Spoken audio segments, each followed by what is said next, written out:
the goods from the woods. My name is Rivers Langley, and today this is a very momentous occasion because we're talking Y2K. And joining me for part one of the year 2000 year in review, it is our friend from the This Is Rad podcast, Y2K, because I gotta. Kyle Clark here, everybody. Y2 Kyle, some of Yeah. huh?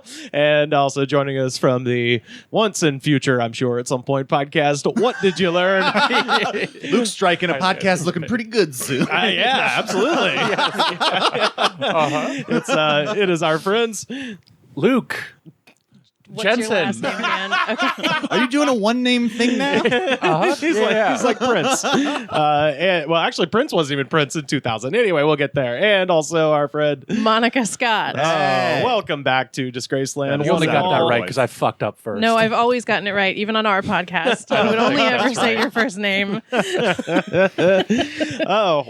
It is summer. It's heating up here in LA, and that means the quest to find the funniest year of all time continues. This is something that we actually started 97, you're on fucking notice. Yeah, well, we'll see. I don't know. I don't know if anything will be funnier than 1997, honestly. Well, we started this off actually June 19th, 2018. This was with Pat. Really? This was with Pat, Mr. Goodnight, and Luke, where we talked about, for episode 199, we talked about 1999. Oh, yeah. Which That episode. Pat, it's something that has never left me. Dr. Pat said that 1999 was the attitude era of the world. Yes. And I think about that shit all the time. But, we're going This to is move like the up on fun here. sequel to that episode where like you get like some of the actors back, but then like the others have died or disappeared. Yeah. We're patching it up. It's basically Final Destination 2. We've got back the girl no one's heard of. Final Destination 5. Yeah. Yeah. And the guy who survived the first one who's locked up in an insane asylum that they have to go because he's done it before. Yeah. We need to consult with him. So you've seen it. Oh, yeah, I've seen it. yeah. I'm familiar. Yeah. Which I think makes Mr. Goodnight Devon Sawa. Yeah. But we all knew that. I've often said that. We all said that. Yeah, Okay, absolutely. so I'm just here to deliver exposition before I get squished by like sheet metal or Hear something. me out, AI. Yeah. If somebody out there could go ahead and rotoscope Mr. Goodnight into the end of the film Casper to dance with Christina Ricci, that would be great. Well, I wanted to say up top because I reached out to the Goods from the Woods Studiverse to see if they had any memories of things that happened in 2000. And, it's cool to have British listeners, but I'm going to tell you guys, there's some shit that went down this year in England that didn't happen for us until the following year. Those being... 9/11? Yeah. The England got 9/11 a year early. Luke, let me shake your hand for being the first 9/11 joke. I was gonna say. What will I imagine will be thousands. Yeah. I was going to say, we need a... Drawn first blood. Yeah. Bravo. We need the sound effect. Oh, yes. Keep that handy. That's my 9/11 whistle. If only they had that on the day. I know. Well, yeah. But yeah, so to the people that reached out. that thing almost showed up that day, but it got sick and didn't go to work. But if it was on the plane, It would have stopped it. It would have stopped everything. Muhammad Atta would have been doubled over with laughter. He wouldn't have been able to take the cabin. He'd been laughing too much at the damn slide whistle. So to the people who mentioned, the two that I was thinking of specifically are Coldplay, which, yes, Parachutes came out this year, but it did not hit American shores until 2001. That is a straight up morning, whatever they called it on VH1, classic of 2001. And the other one was The Weakest Link, which I fucking love. The Weakest Link, but we're going to have to save that for a 2001 episode. Yeah, where okay. 2001, the funniest. I was going to say, I'm going to have to I have to lock up the damn whistle for that one. There's no way. There's no way. So it's tough, too, because you have 8 months before you could, where you're just sort of flipping through. Oh, yeah. Like you're waiting for him to say motherfucking snakes on a motherfucking plane. Yeah. Well, I think I told you while I was back home, I was watching commercial blocks from because they have this My on YouTube. favorite activity in the world. A normal thing. I literally so fall fun. asleep doing it. I've done it for my birthday with people. It is so fun. I personally think I could revolutionize the commercial block industry by just simply cutting out repeats, because you do keep seeing the same commercial. 80s commercial vault's never hitting you with repeats, or at least not in the last 500. Well, see, I'm talking like you're doing like the raw block ones where it's a day, like it's an uncut piece. Okay, those are tough because like you get gold, but you also get like it's spring break on MTV, Yeah. and then they keep showing like an ad for the athlete's foot. I find myself largely going to like the old MTV because it's boring. yeah, yeah. Like if I need like Yeah. something boring on, I'm just like, oh good, downtown Julie Brown for 2 hours. Oh no, I'm up to like Tempo will never get up. Monica, I feel like we're witnessing a conversation between the only two people who do this in I'm the sorry, world. I'm familiar when This Is Rad and The Good from the Woods. You were once We're part just of here this. to watch. I'm changing the description of this Change, podcast. Luke. Not us. You chose to become human. Yeah. But if you pop on a commercial block from 2001, it's fun to watch and just see where 9/11 happened, because Yeah. the tone changes at some point. You've seen the Disneyland 9/11 things, right? No, what is this? I'll shoot you the video for that. Okay. There's a bunch What of video. is it? It's a bunch of the kids from Disney Channel TV shows talking about how it's okay to talk about your feelings. I think it's in a defunct land. That's where right? Yeah. It's in the recent defunct land about the Disney Channel theme song. Yeah. That's 2001, but we're here to talk Y2K, and we'll start off as we always do. New Year's Eve, 1999. Yeah. I always feel this is the best way to kind of get the tenor of what's happening around the world. And I usually do that by going to Dick Clark's New Year's Rockin' Eve, because that is the most down the middle, safe, acceptable kind of program where you'll get a little something here, maybe that's popular. And then also Casey and the Sunshine Band every year for some reason. But Casey's a good hang. I mean, it must be. Shit. But this year, in lieu of New Year's Rockin' Eve, because it's such a momentous occasion, we are entering the year 2000, they actually just presented an all-day TV show on ABC called ABC 2000 Today, which was hosted by Peter Jennings. And so they let Dick Clark do the countdown, but that was it. So all we got was the stupid ball You think drop. Jennings is fucking butting in? I don't like Peter Jennings butting in this situation. He wasn't butting in necessarily. He was more just kind of doing the actual news part. They basically Just kind of big timing Dick Clark. Yeah, exactly. Yeah, they kind of, they threw Dick a bone.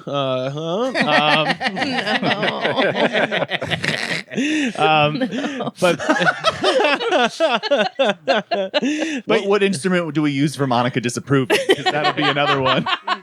wait, I should give her the. There we go. That's the train whistle. That's the disapproval train. We need to set the table properly. I was gonna say, don't make me pull out the passion harmonica.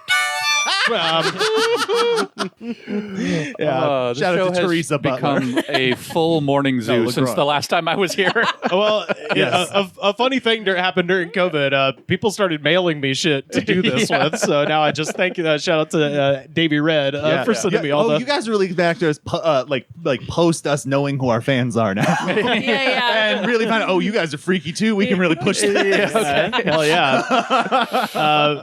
But you know what? Dick Clark, he ain't where it's at. Let's see where the culture is really at. I'm watching the only fucking countdown that matters, which is, of course, on Comedy Central. 13, 12, 11, 9, 8, guys. 7. 6, Go. 4, jump. Oh, boy. 2. Wait a minute. It's New Year's Eve 1999. What the hell are you people doing watching this crap? So that's it. And then what do you think happens right after this? Do you think it's going to play an episode of South Park? I bet they kill Kenny. No, you'd be wrong. It's There the man we show. Oh yeah. Wait, the year 2000, is that the original? Is that Adam Carolla, classic Jimmy Man Show. Kimmel? Yeah. Oh, Yeah. that's not Rogan and Stanhope yet. Yeah. Oh my God, what a weird. I think about it all the time. Yeah. I just found it extra weird because I'm like, oh yeah, they're gonna roll an episode of South Park. Nope, man show for some reason. So wait, that clip that you just played was just a little bumper. Yeah, that they played like at midnight sharp on That's Comedy so Central. funny. And then they rolled into that. But the real action here was, of course, MTV's coverage was called MTV Too Large 2000. Brought to you by giftcertificates.com. Oh my god. Oh my god. That killed me because we're going to talk about the 2000 is the .com boom. The .com Super Bowl is coming very quickly here. So this is the lineup, and this is fucking insane because it's basically it's the Sgt. Peppers of 1990. It's everybody. Every fucking person is in this. Carson Daly, obviously. Christina Aguilera, I believe they were fucking at the time. Jay-Z, 98. Eminem had to switch chairs to find out about that. Jay-Z, 98 Degrees, Jessica Simpson, No Doubt, Bush. Oh, my friends. Yeah, which I like that. Just 98 Degrees had to come with Jessica Simpson and Bush had to come with No Doubt. Like they were just like, all right, give them a one of those bands is welcome. Yeah, one of the four. Yeah, Mandy Moore, Goo Goo Dolls, Tay Diggs rolled up to the event, and they were like, Tay, what are you doing? He's like, nothing, man. I got my Fig Newtons, and then holds up a box of Fig Newtons. What a weird that's man. right around the time where he's just like the hottest man in movies, right? Yeah, we're like giving Stella his groove back around this time. We're 2 years out from Equilibrium, baby. Oh, shit. Yeah, Gun Kata is about to be unleashed. We're gold. Yeah, Blink-182, Enrique Iglesias, Tyrese Gibson, still killing it. Wow. Cisco, Rudy Giuliani. Oh my god, was Cisco's hair silver at the time? Oh yeah, absolutely. Well, if you're going to be the dragon, you got to stay silver. Yeah. Rudy Giuliani, biggest teeny bopper sensation of that year. Oh my god. And then broken windows.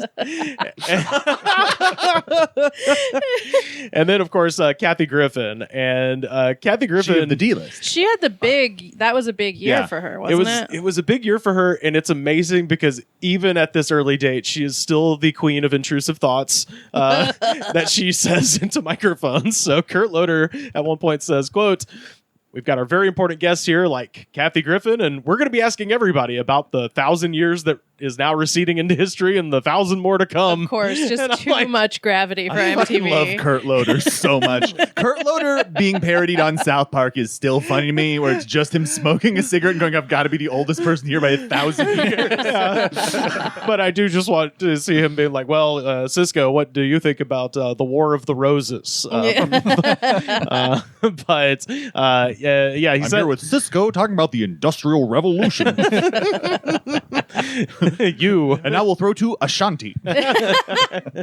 Kathy Griffin, and this is her quote. It says, "I hope this isn't going to be like that movie Deep Impact, where we're all going to get bombed in a second." Yeah, it's not what happened. I was like, that is They're referring to a meteor that Elijah Wood discovered. Yeah, and then the next thing she says, "I hope we don't all have our faces filled with glass tonight." So she knew about what was coming. She's sitting there with Kurt Loder going, "I'd hate to see," and then it's like the fucking Nostradamus thing where it's like towers of two falling fire sky.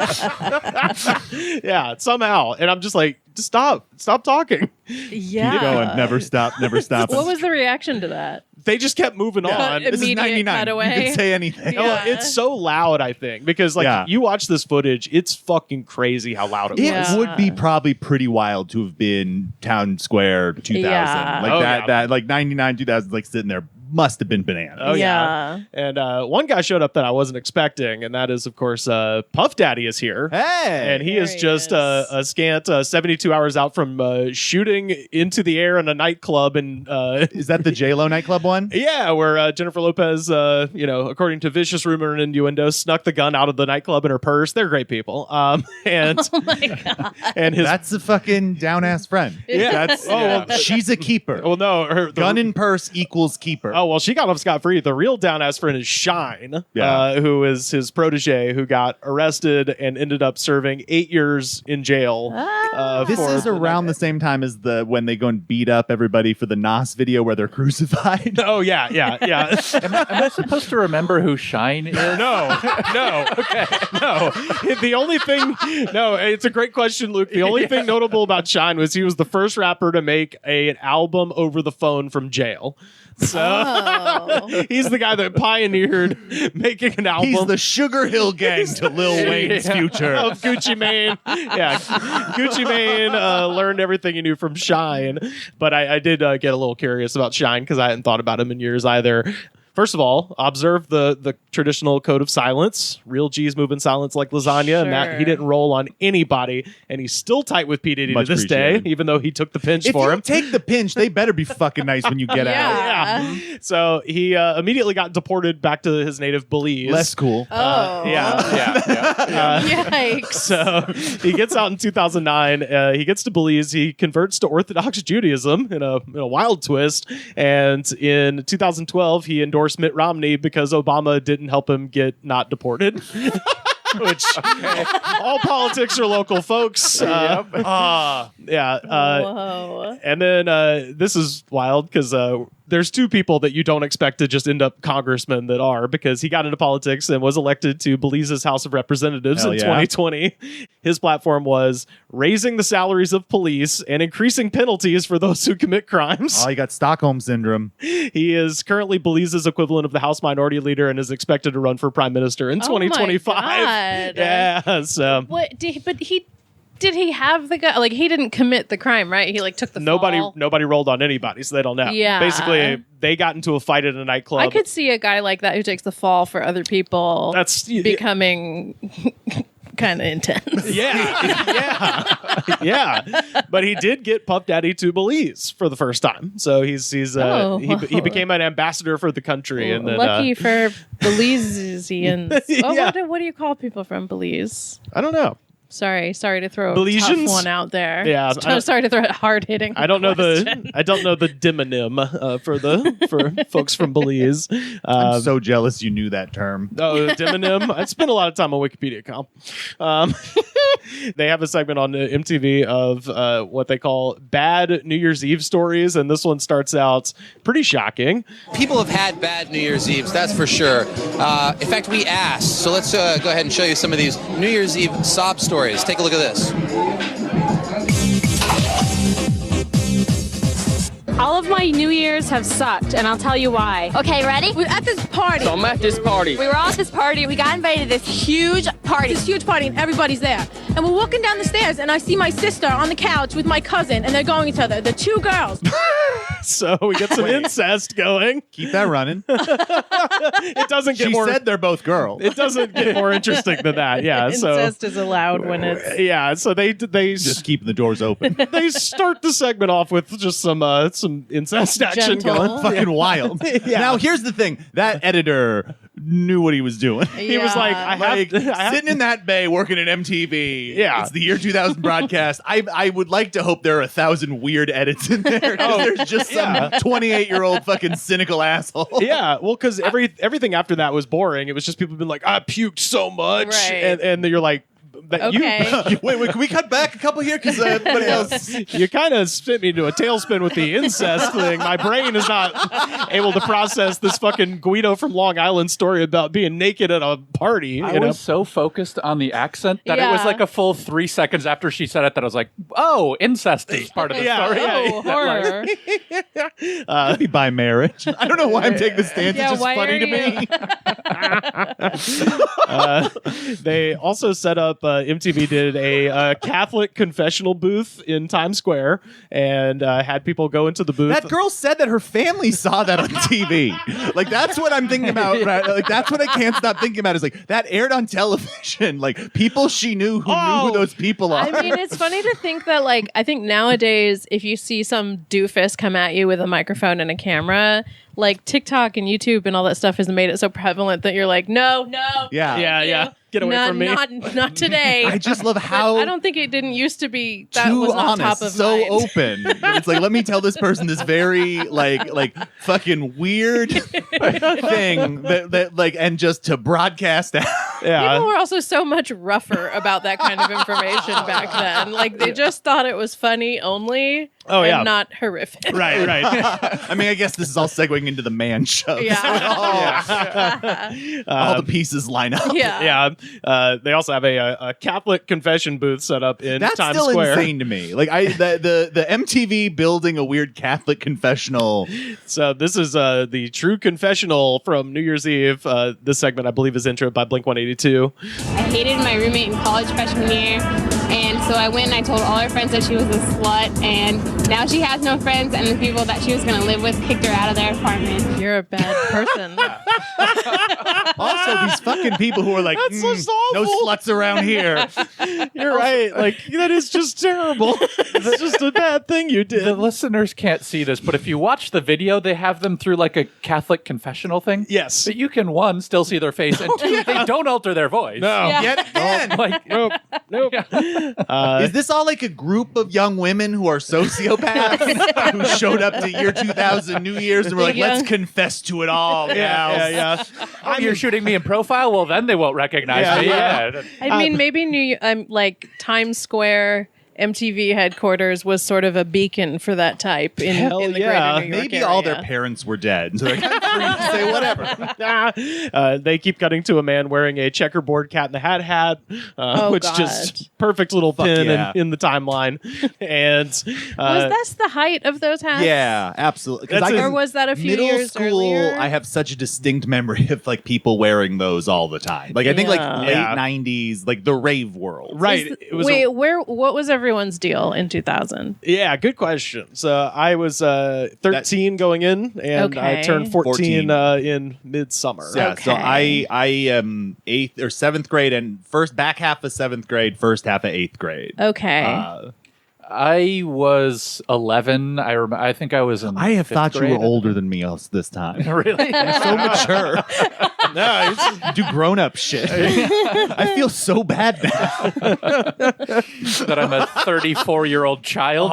But by my standards, a grown up child. you're an adult baby.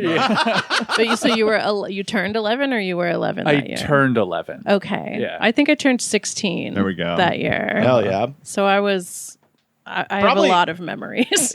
Well, I was gonna say like it's kind of interesting to do it when you're like right before that because I feel like once you get a car, you don't like half the shit from 2000. Stop Yeah. two. I didn't get a car till I was like 22. Oh, okay. Oh, so you were around. I was around watching a By lot of TV. By high school, I am into subculture life, and Yeah. I have split off from like watching MTV, and I am now like sensitive and listen to Weezer and like the Ramones, and like I'm interesting. starting to get into anime, and like mainstream things are now lame. I see. But so this is my last gasp Yeah. until like much later in life where I am fully versed in everything in pop culture. Yeah. I see. Yeah, I was really into the Matrix. I think. Fuck yeah. And the Sims Online. Yeah. So I think yeah. those were kind of the only two things I had going on other Oh, than hell watching yeah. MTV. Oh. So you're like That's a like like the- freshman to sophomore high school run there. Oh, no, if I turned 16, I turned 16 in October, so I think I would have been. Oh, so you're like a year older. Yeah, I think it was my junior year. I okay. think. Okay. Okay. Am I wrong? I graduated 2002. Maybe it was my sophomore year. I don't know. Sorry, math is not interesting to the listeners. It's also nice. We have kind of like a sophomore, yeah. 6-year run here Yeah. that kind of like covers a nice cross section of like slightly younger to like slightly older within it. So we Yeah. are kind of It- most of the youth, like the demographics yeah. marketed to. It are must in have this been room. my junior year because 9/11 was on my senior year. Okay. Right on. Hell yeah. There we go. remember. I did want to mention, No Doubt performs "It's the End of the World as We Know I It." watched that. She had to have cue cards because she didn't learn the word. Well, I was gonna say she Does a shitty job. Yeah, she doesn't do it. Well, that's like such a fucking impossible song, but Bullshit. Everybody in this room in 10 minutes of prep could for come sure on. do that. I don't know. But yeah, perfect song choice to mark the beginning of the decline of the American Empire. No Doubt would release their fourth album, Return of Saturn, which is just all right, Yeah. on April 11th of that year. It's a preview of things to come. Yeah. Meanwhile, in Auburn, Alabama, it's Tumors 2000. So we have a square called Tumors Corner. I thought this was going to be a gross jamboree. Oh, no. Yeah, it was the Garbage Pail Kids convention. Tommy Tumors. Mayor, why did we approve this? I don't know, man. I'm watching Cisco in here. He's all fucked up, and I'm high on coke and listening to the thong song. But yeah, the city where I grew up, they had like a little celebration, and the main thing that I remember from this, and I'll throw it up on Twitter so people can see it. Thank God! Shout out to Jeremy and the War Eagle Reader for having a documentation of this, because it was just a fuzzy memory, but I did confirm today this was real. They covered a fire truck in like a shell, kind of a tiger, and then I don't like it. and then the hook of the fire truck was extended all the way up to have like a claw? the ball drop, for its tail. That's funny. And I remember it just being horrifying, and I was right. Ew. It was fucking horrifying. Oh my God. Well, hear me out though. What if we worshipped it as our god? It's got the glowing eyes. What and if we shit. sacrificed Luke to it? But yeah, there's Tumors 2000. Holy shit. I mean, we fucking did it up, dude. Why did All you right. guys worship the devil for it? I mean, I wish they kept it going. This is the town that fucking issued like a fatwa on Kesha for having guys on stage dancing in penis costumes like Boo. 4 years ago. The town did? Yeah, the city council like officially like censured like Kesha or something because she did a dirty concert. Free the dick comps. A free dirty concert at 9 p.m. and they were like, there could have been children there. And it's like, yeah, it's hilarious. They'd have known that they're penis costumes. Like, you know what is the funniest thing as a child and still today? Bodies. yeah. Any part of bodies. Bingo. Farts and wee-wees and woo-woos. It's If you, it's always you make funny. it look like something else. Yeah, you'll have a giggle. Yeah. Of course, you'd have to mention the Y2K thing, which Yes. really, if you get into it, is the last time that scientists, corporate America, and the general populace came together Yeah. to stop a completely preventable disaster. And it would never happen again. So that's Yeah. great. Well, again, it's the .com burst. They're just like, we can't be doing altruistic things now. Yeah. There was a photography place in Fargo in 1999. I think it opened in 1999 or like 98, called Y2K Photography. Hell yeah. That still existed not only when I was in high school, but when I was in college, and it might still exist now. Do they sell T-shirts? I can Sounds still like picture some shit I got to wear on stage now. I can still like picture the logo In and Fargo, if, too. man, if Jesus they, yeah, Christ. yeah. Are you googling it right I now? am indeed. Yeah. It seems like they might not be around anymore, but they've got something called Two Birds Photography. That seems nice. Called, like, Let's Were Go people Brandon in your now or lives something. freaked out about the Y2K I think I bug? was probably the most excited just because the idea of a disaster did seem a little exciting. Yeah, I had studied The Matrix as if it was an important text, so I was Oh, yeah, ready. you're right. I had my long coat. You were.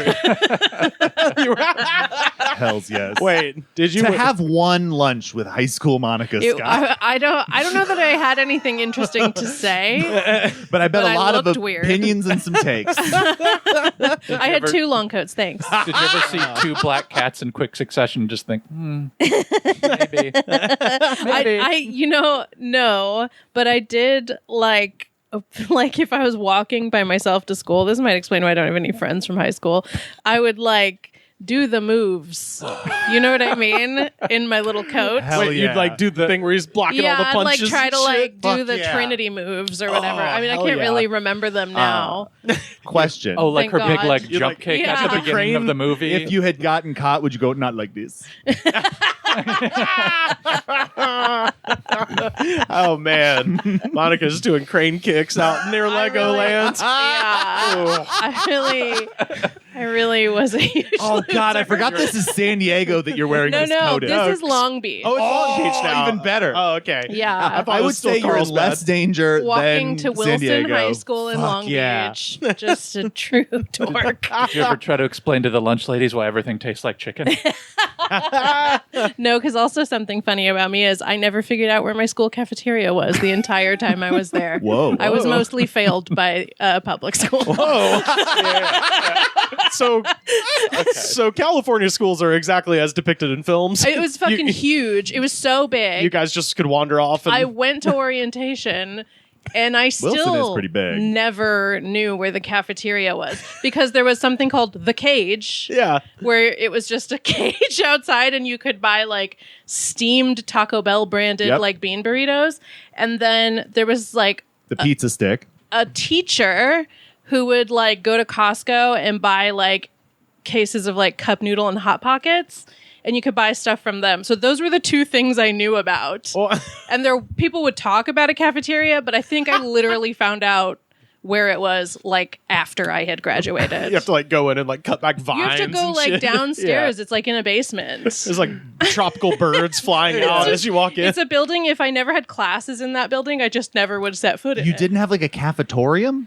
Or was it? There was an auditorium that was so you had a separate auditorium. There was every a school I had a yeah. cafetorium. So that became like a leading up to multi-purpose. it, that like in middle school that was the case. But I've always thought about trying to record a record at a cafetorium one day. Just today is the first time I've ever heard the I want phrase the glorious cafetorium. acoustics of a high school musical.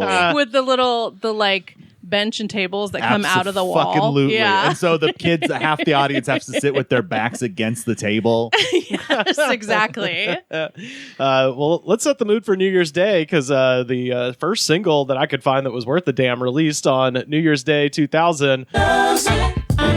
Oh, yeah.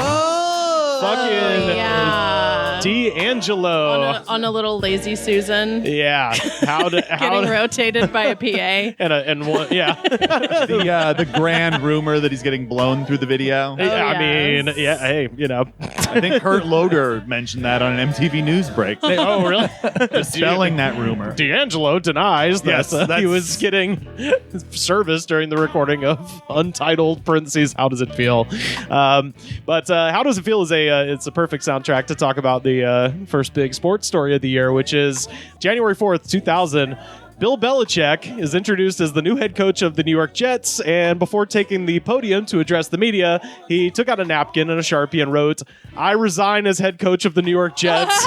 He then delivered a half-hour speech explaining his resignation, and on January 27th, he became the head coach of the New England Patriots. So, how does it feel, wow. fucking New York, you dumbasses? Yeah, Bill Belichick, still the coach. That's so funny. As you were starting that story, I was like, what the fuck? Bill Belichick coached the Jets? Yeah. He did not. One of the like handful of coaches I know in football. Right. And I was like, even I said something. Encyclopedia Brown found something wrong with this story. right. It's like opening a story. So when Coach K coached the Wisconsin Badgers, Yeah, I guess been like a turnover in management, and he was just like, actually, never mind. But Yeah. just a hilarious. I got bait some and switch. dubious shit to do. I mean, it's funny to do it publicly rather than then just tell him Yeah. beforehand, be like, hey, let's not do this. He 'cause thought this was no. going to be his "I'm back." Yeah, I feel like everybody in sports after the "I'm back" wanted their version. You know this, the Michael Jordan, the fax. Oh, that's where he just talks. he comes out of retirement by just faxing out to people, "I'm back." Yeah, but this is him writing it on a fucking Ball napkin yeah, with a Sharpie. a napkin. This will be legendary. Which just ends up being one notch below Michael Scott being like, "I declare bankruptcy," and you're like, "That's not how this works." It's not. It's really an era that starts there with Michael Jordan and I think ends with LeBron's The Decision. Yes, 1000%. Yeah. Yes. Good midpoint is that fucking college kid with the two hats who was lying. Remember him? That was like 2005, and he made that. Or no, it was later than that. It was like 2007, and he held like a press conference for which school he was going to, and he hadn't gotten into either. Oh, fuck, that's awesome. Damn. Whoops. Also, the same day, Mark Cuban buys the Dallas Mavericks for $285 million from Oh my God. the previous owner, which I didn't know this, H. Ross Perot. Hey, Oh, wow. Ross Perot those used two met. I- That's fun. Maybe it all happened. Mark Cuban. I hope not. Yeah. I hope Mark Cuban had to talk to Ross Perot and look him in the eye, look down, take him in. The amount that those franchises have appreciated in the last 23 Yeah. years is insane. Oh, yeah. 285 million, you said? Yeah. I'm sure he could at least get 3 billion. Yes, for that absolutely. now. Easily. Yeah. Damn. Like, yeah. He did good Yeah. I mean, at well, just that. Yeah. well, I mean, it's kind of like, there's like a housing bubble in another city. Like the Bulls just spend most of the 90s killing it so hard that everything else is depreciating. And it's just like, yeah, might as well pick up some fucking weird teams from failed third-party presidential candidate Ross Perot, of all people. So, Tell me more about your idea for Shark Tank. yeah. 48 hours later, January 6th, the last Pyrenean ibex, which is a wild mountain goat, was found dead in a Spanish National Park Later. after being crushed by a tree. So No. Nature wanted this. right. So while I feel bad that it went extinct, scientists are not 100% sure why it went extinct because it lives up in the mountains where there's not a lot of people. And then this one just got crushed by a tree. So it's kind of like, well, Nature This feels phased it out. like a decision the goat made. If it's the last one, it's like, I am alone in this world. it's a great Spanish goat accent, Thank you too. so much. It's sad. It's a sad goat. And that's the last interesting thing that happened on January 6th. Yeah. Well, so that mountain goat became the first ever taxon to become unextinct on July 30th, 2003, when a cloned ibex was born alive and survived for several minutes before dying of also killed its itself? lung exploding. Yeah. Oh, God. Actually, a houseplant beat it to death. yeah. Fern burst through the wall and throttled it. They couldn't stop him. Yeah. The light swung around and hit the doctor on the back of the head and he crushed it. It's an entire species that has been Final Destination. Yeah, kind of. Yeah, I guess it did get. That's perfect for this year. It did get Final Destination. Good news and bad news. We cloned a goat. Pretty cool. Bad news. We also cloned the Triffids. And they're coming to kill us all. Anybody else? The Night of the Triffids? Oh, yeah. Giant bunnies. That same day, a certain group with some strong ideas held a summit in Kuala Lumpur, Malaysia. A little get together, if you will. They were there to plan some future activities. Two of the people in this group would go on to fly a Boeing 757 into the Pentagon, and pretty much everyone else at the meeting was either missiled to pieces or is currently in Guantanamo Bay.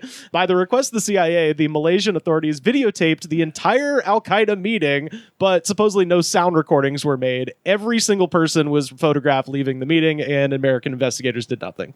So, Oh, huh? wow. Fun? Yeah. So Sometimes So you it don't only took- have to melt steel beams. I know. Yeah. Sometimes it's Just a year? Huh? That's all it took. A year? yeah. For yeah. It's crazy sometimes when a project goes. It just Yeah. goes. Like you think it's gonna take a minute, all of a sudden, like there you are, and it's like you're on your first day on set. They got a straight to series order. Yeah.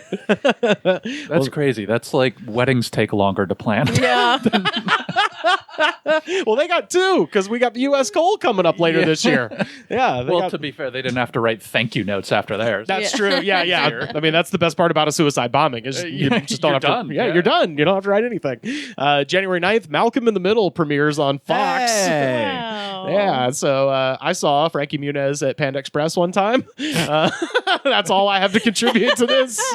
And that guy's brother is in jail now Yes, for that's all. Yeah. I've met Bryan Cranston many times. He's a lovely man. No Yeah, he shit. seems great. Oh man, talk about it. Oh, I mean, it's just through the shit I've worked on. Yeah. I worked on Talking Bad and Talking Saul. Oh, and then yeah, we sure. interviewed him on one of the other shows. And so, like, and then we interviewed him a couple times on Nerdist and shit. So it's like, Yeah. I feel like him and Vince Gilligan, there's about a year of my life where I just run into them about every 3 weeks. Oh, man. And like, they're both just lovely people. Vince Gilligan also had an assistant, and she was the fucking coolest human. So it was truly one of these things where it was just like, I didn't watch Breaking Bad. Oh, really? Have you ever since? I watched some of it, and it's Yeah. quite good, but like it wasn't what I was doing. It was funny because I've worked on and interacted with so many people Yeah. who from this thing that everyone in the world loves, and it's so wasted on me.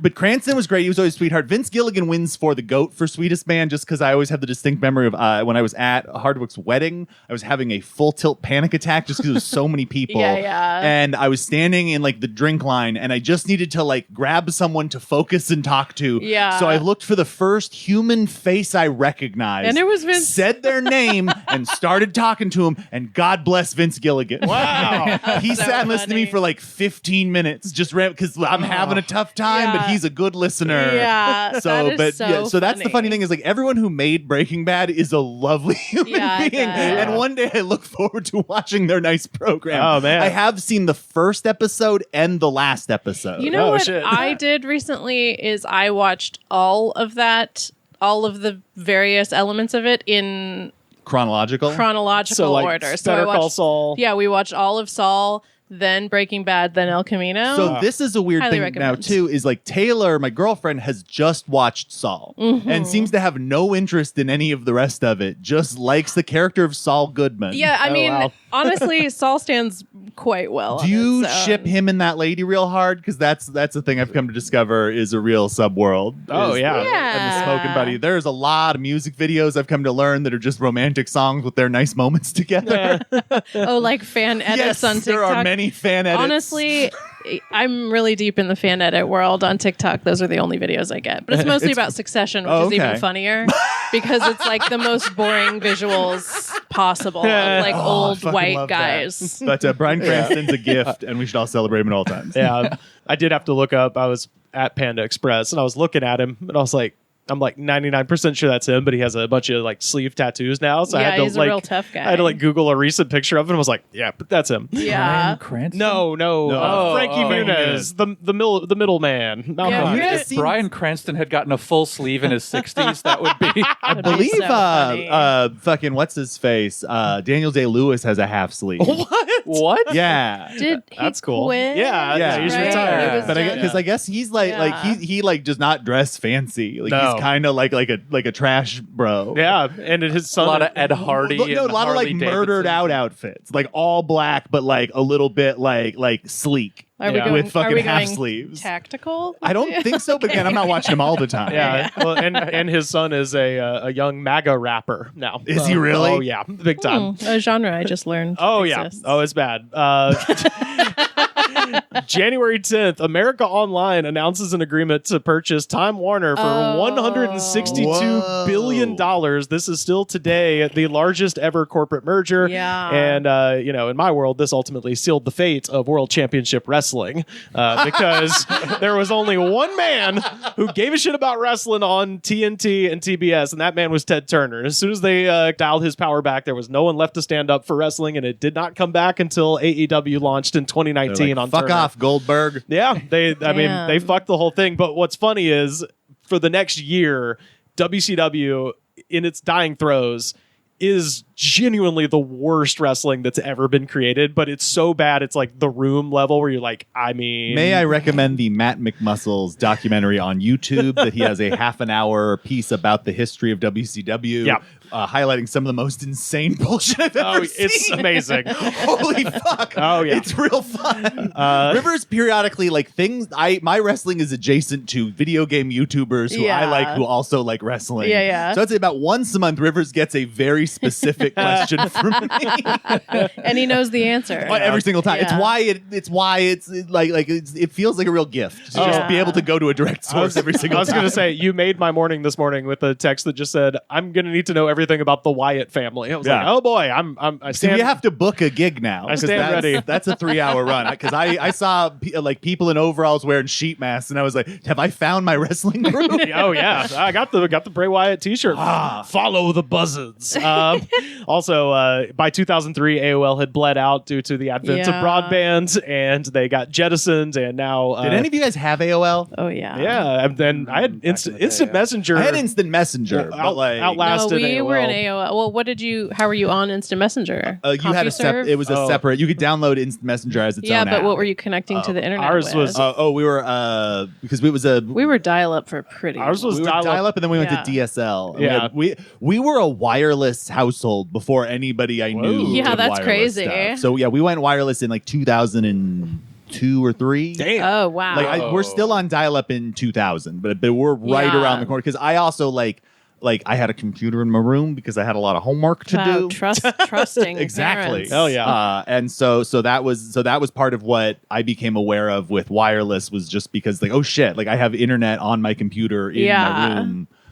This is wild. Yeah. I certainly will not use this for any form of evil. I'll definitely just do homework. That computer was such a disease-ridden mess. Because that was also the golden age of Kazaa. yeah, absolutely. And the amount, my computer had a very inappropriate and politically incorrect name from my family. My computer was called AIDSy because it was so you could not put or take any information out of it. I could only print documents. That was the only safe way for information to go through it. And there were like 5 warnings that were just permanently on that I just had to have minimized. It was so ridden with viruses you couldn't scan anything from that printer to Yes. another computer or pick up the 1000%. virus. It would visually it was Be insane. like, I just know it's a contact. And Like, so luckily, yes, the trust was just immediately is there. Like, funny. well, you just have to deal with the grave you've dug. And I'm like, don't worry, I am. It's not like what I'm doing now is going to make it worse. You I can't re-get stuff. think I had cable internet by then. Holy 'Cause, shit. Like, Damn. my hell? dad is very much like we are yeah. not going to get this at all, or we are going to get the very best version of whatever. newest. Yeah. The He opposite is of getting a 0 DSL. or 100. Like that's what he is with everything. I legitimately had dial-up until I got to college at my parents' house, and I get to college and plugged in Ethernet for the first time. I was just like, "Wow, boy, this is sure fast." Yeah. like Yeah. I just didn't know there was another world. Yeah, me spent too. Maybe 1 year of my life, like really doing internet stuff, like on my folks' computer in like '99 because the X-Men movie was coming out. Oh hell Sure. yeah! And so You I had to prepare. followed that movie online, and I have the distinct memory of trying to download on Real Player the trailer Yeah. over internet, and like really kind of like bullshit my parents whether like as I'm coming at dinner, I'm like, no, I logged off totally. I'm not about to scrub through silently a video. Our computer's not fast enough to play, so I can look what Cyclops looks like.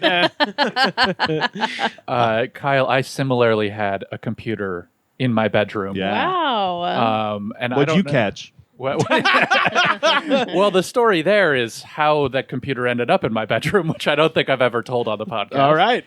Was it that it wore tennis shoes? I'm sorry.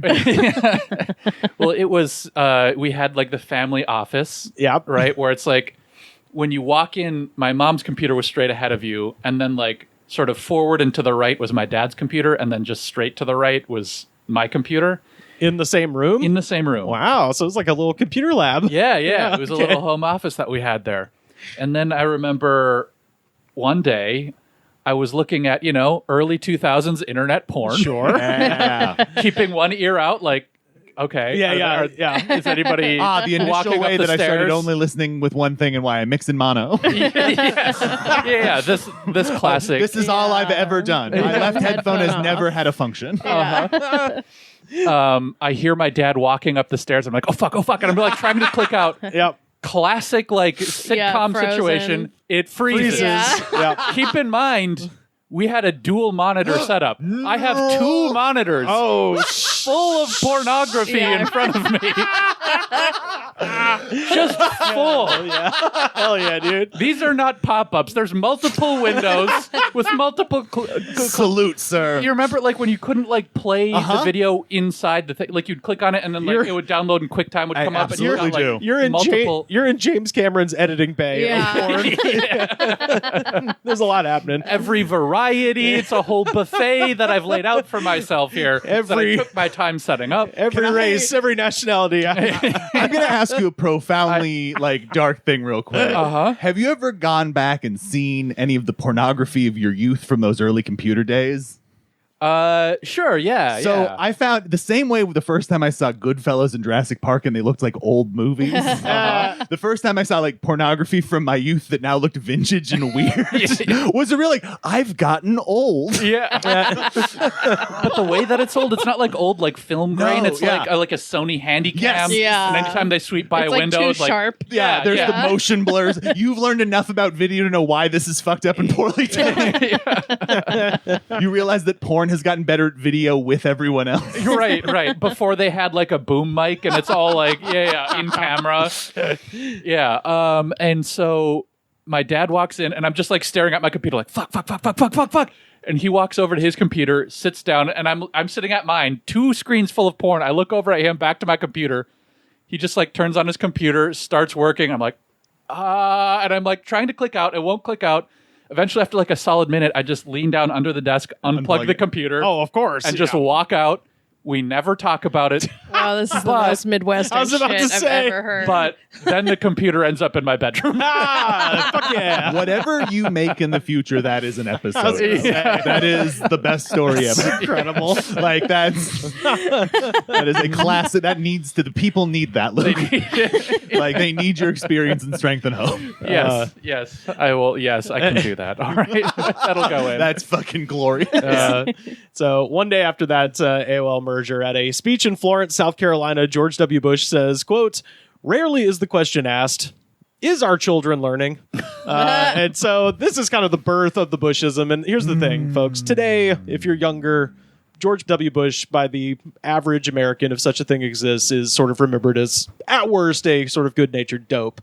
But I want the thesis statement of this episode to be, that man is a fucking demon and always has been and always will be. And this is when it starts. During the campaign season, most people, if you've memory hold John McCain in any way, you might just remember him as the primary opponent of Barack Obama. He got absolutely waxed by George W. Bush during this time in what is truly like one of the most fucked up campaigns ever, because here's how Bush's campaign worked. He had his street level people, basically an army of lawyers, 1/3 of which are currently on the Supreme Court. Yikes. So Amy Coney Barrett, John Roberts, that and Brett fucking Kavanaugh, they're all Bush's lawyers. So those are like the legit guys. He also has an off the books street fighting team of shit stirrers. Yikes. Including Blanca. Yeah, exactly. Well, I mean, that's maybe, well, I don't know. Roger Stone kind of counts as Roger the... Stone has aggressive M. Bison energy. Oh, yeah. But he's such a little fucking worm. No, he's more of a Vega. Yeah. Well, and the other funny thing is all of these like assholes are like, yeah, he wasn't there.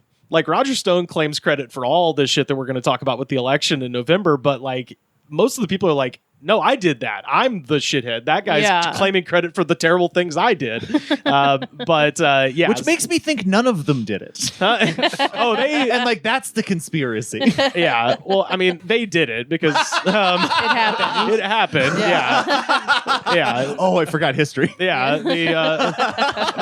The Bush campaign is essentially a human centipede of Nixonite rat fuckery, Reagan evangelicalism, and it's like called the Dream Team, Rivers. Yeah, and a cult-like adherence to the military-industrial complex and fuel companies. So some of the shit they did to John McCain during this time, they would send audience plants to McCain rallies and just like ask him fucking ridiculous questions and shout him down and all that shit. They actually started running push polls and they started sending faxes and like emails and shit like that said that he had an Asian child out of wedlock. That would be his adopted child. And they said that because of his time in a POW camp, he is now a Manchurian candidate who will be activated and cause communism.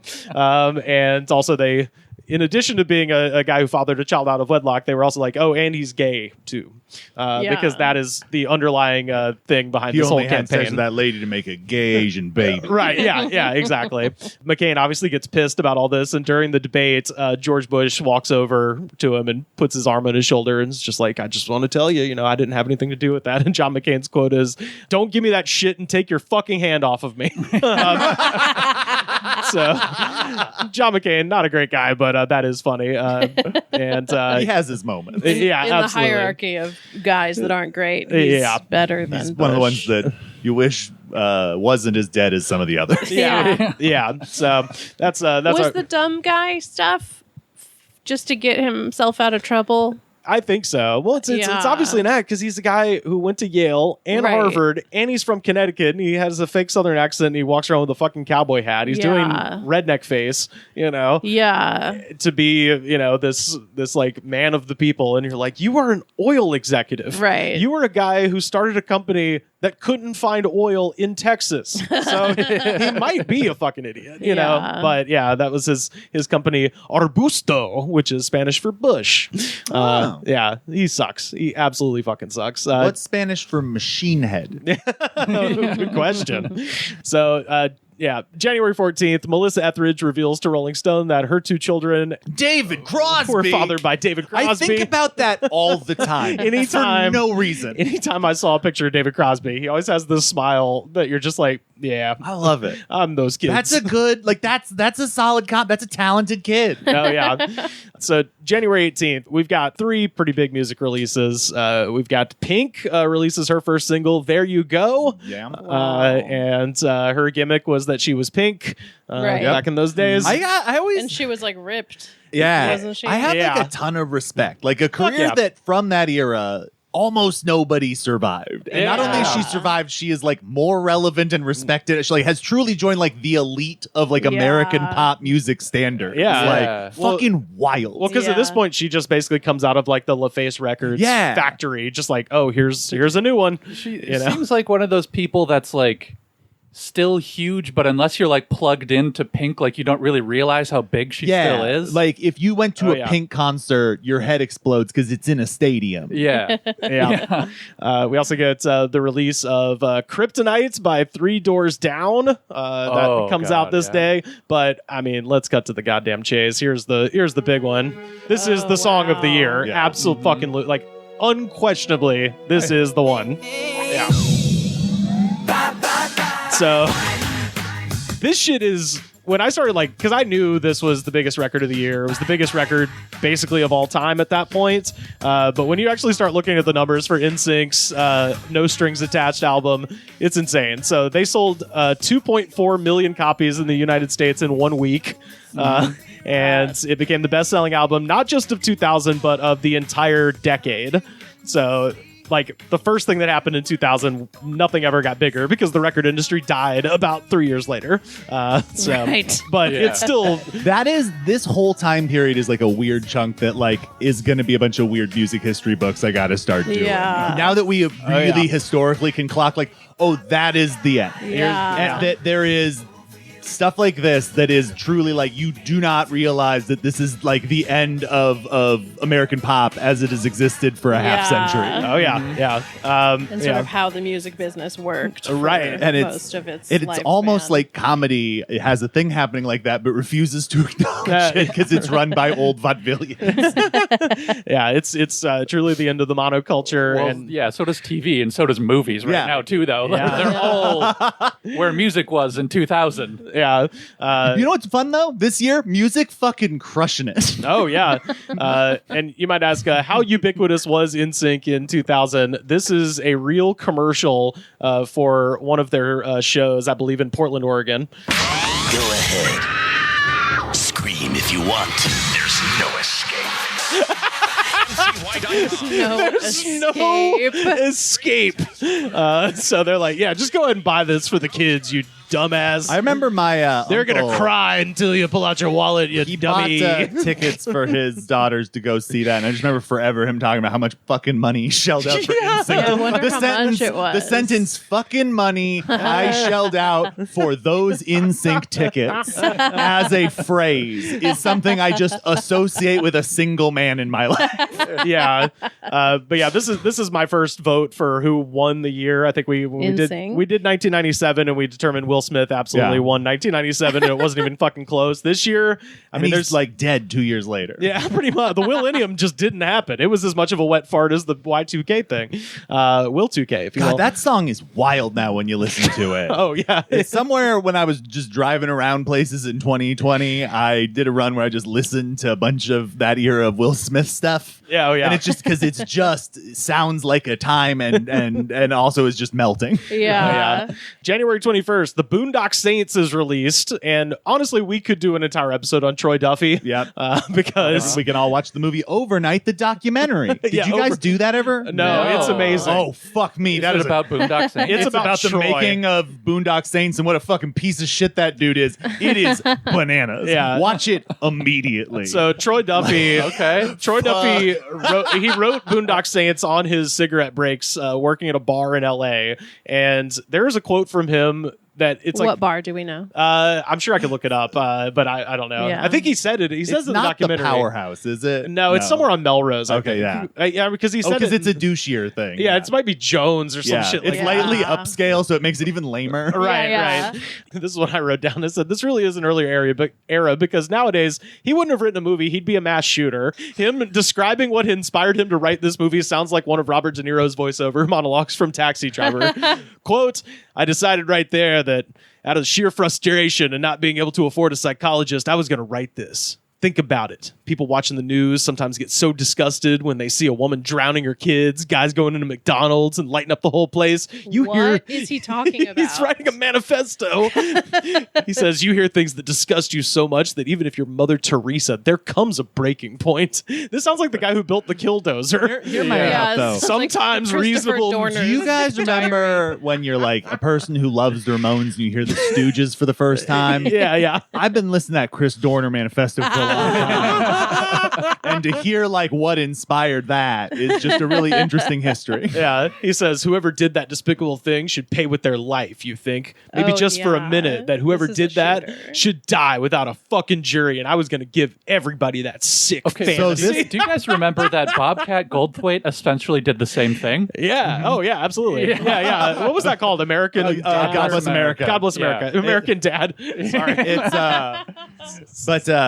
It's crazy too because like then he's just like you hear this and it's that he's that pleasant to everyone around him, but make sure that you understand he is a genius. And it's also like to me like a real great indictment of every single like executive.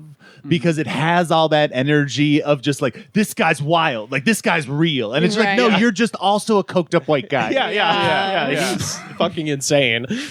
January 24th, the New York Stock Exchange announced record profits, and New York City Mayor Rudy Giuliani decreed that, quote, Rage Against the Machine shall not play on Wall Street.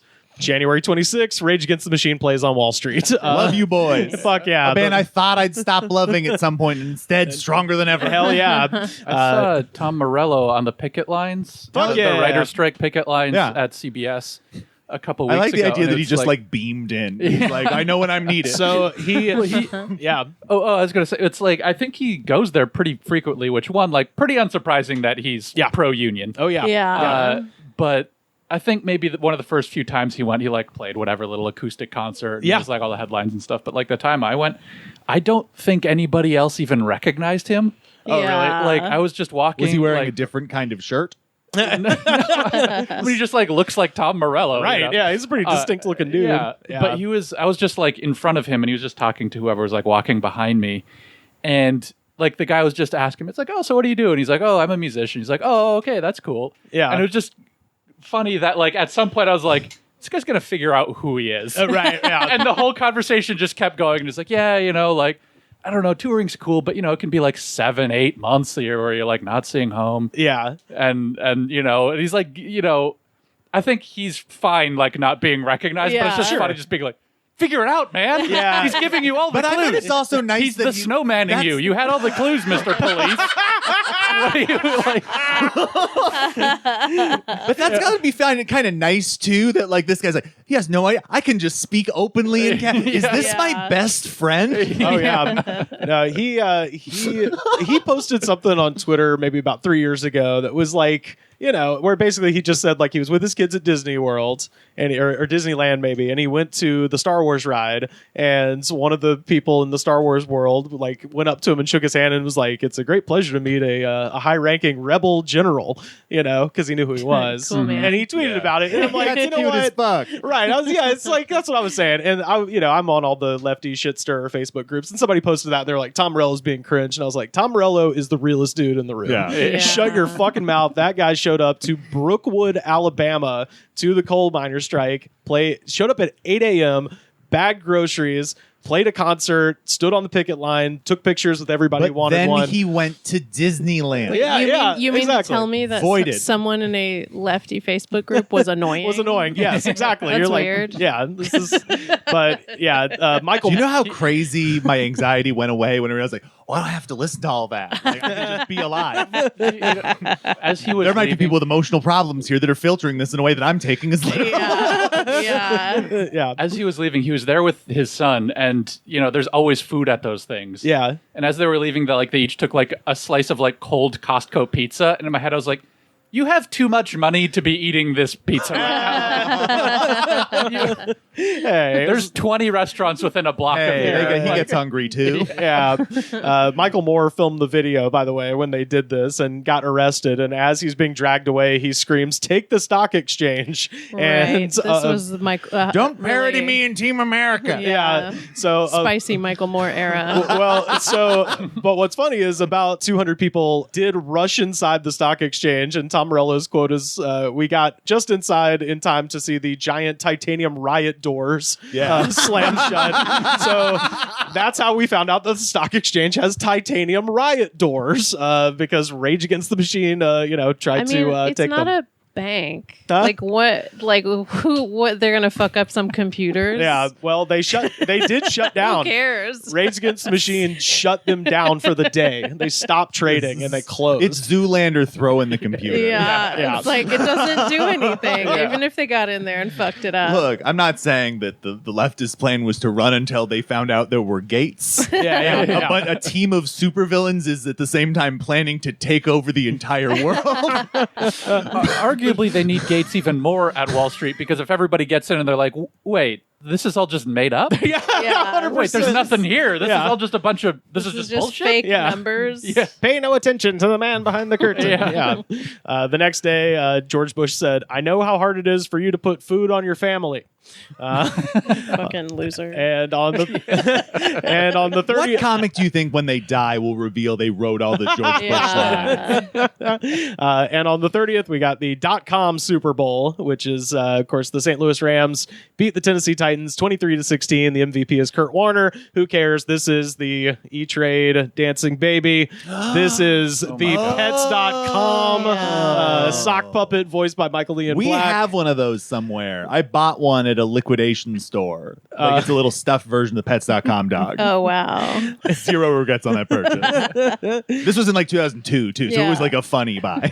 There is a .com company I found called mylackey.com, which is basically TaskRabbit, but you're referring to the person doing You're hiring. as a lackey. I love it. It's more honest. Yeah.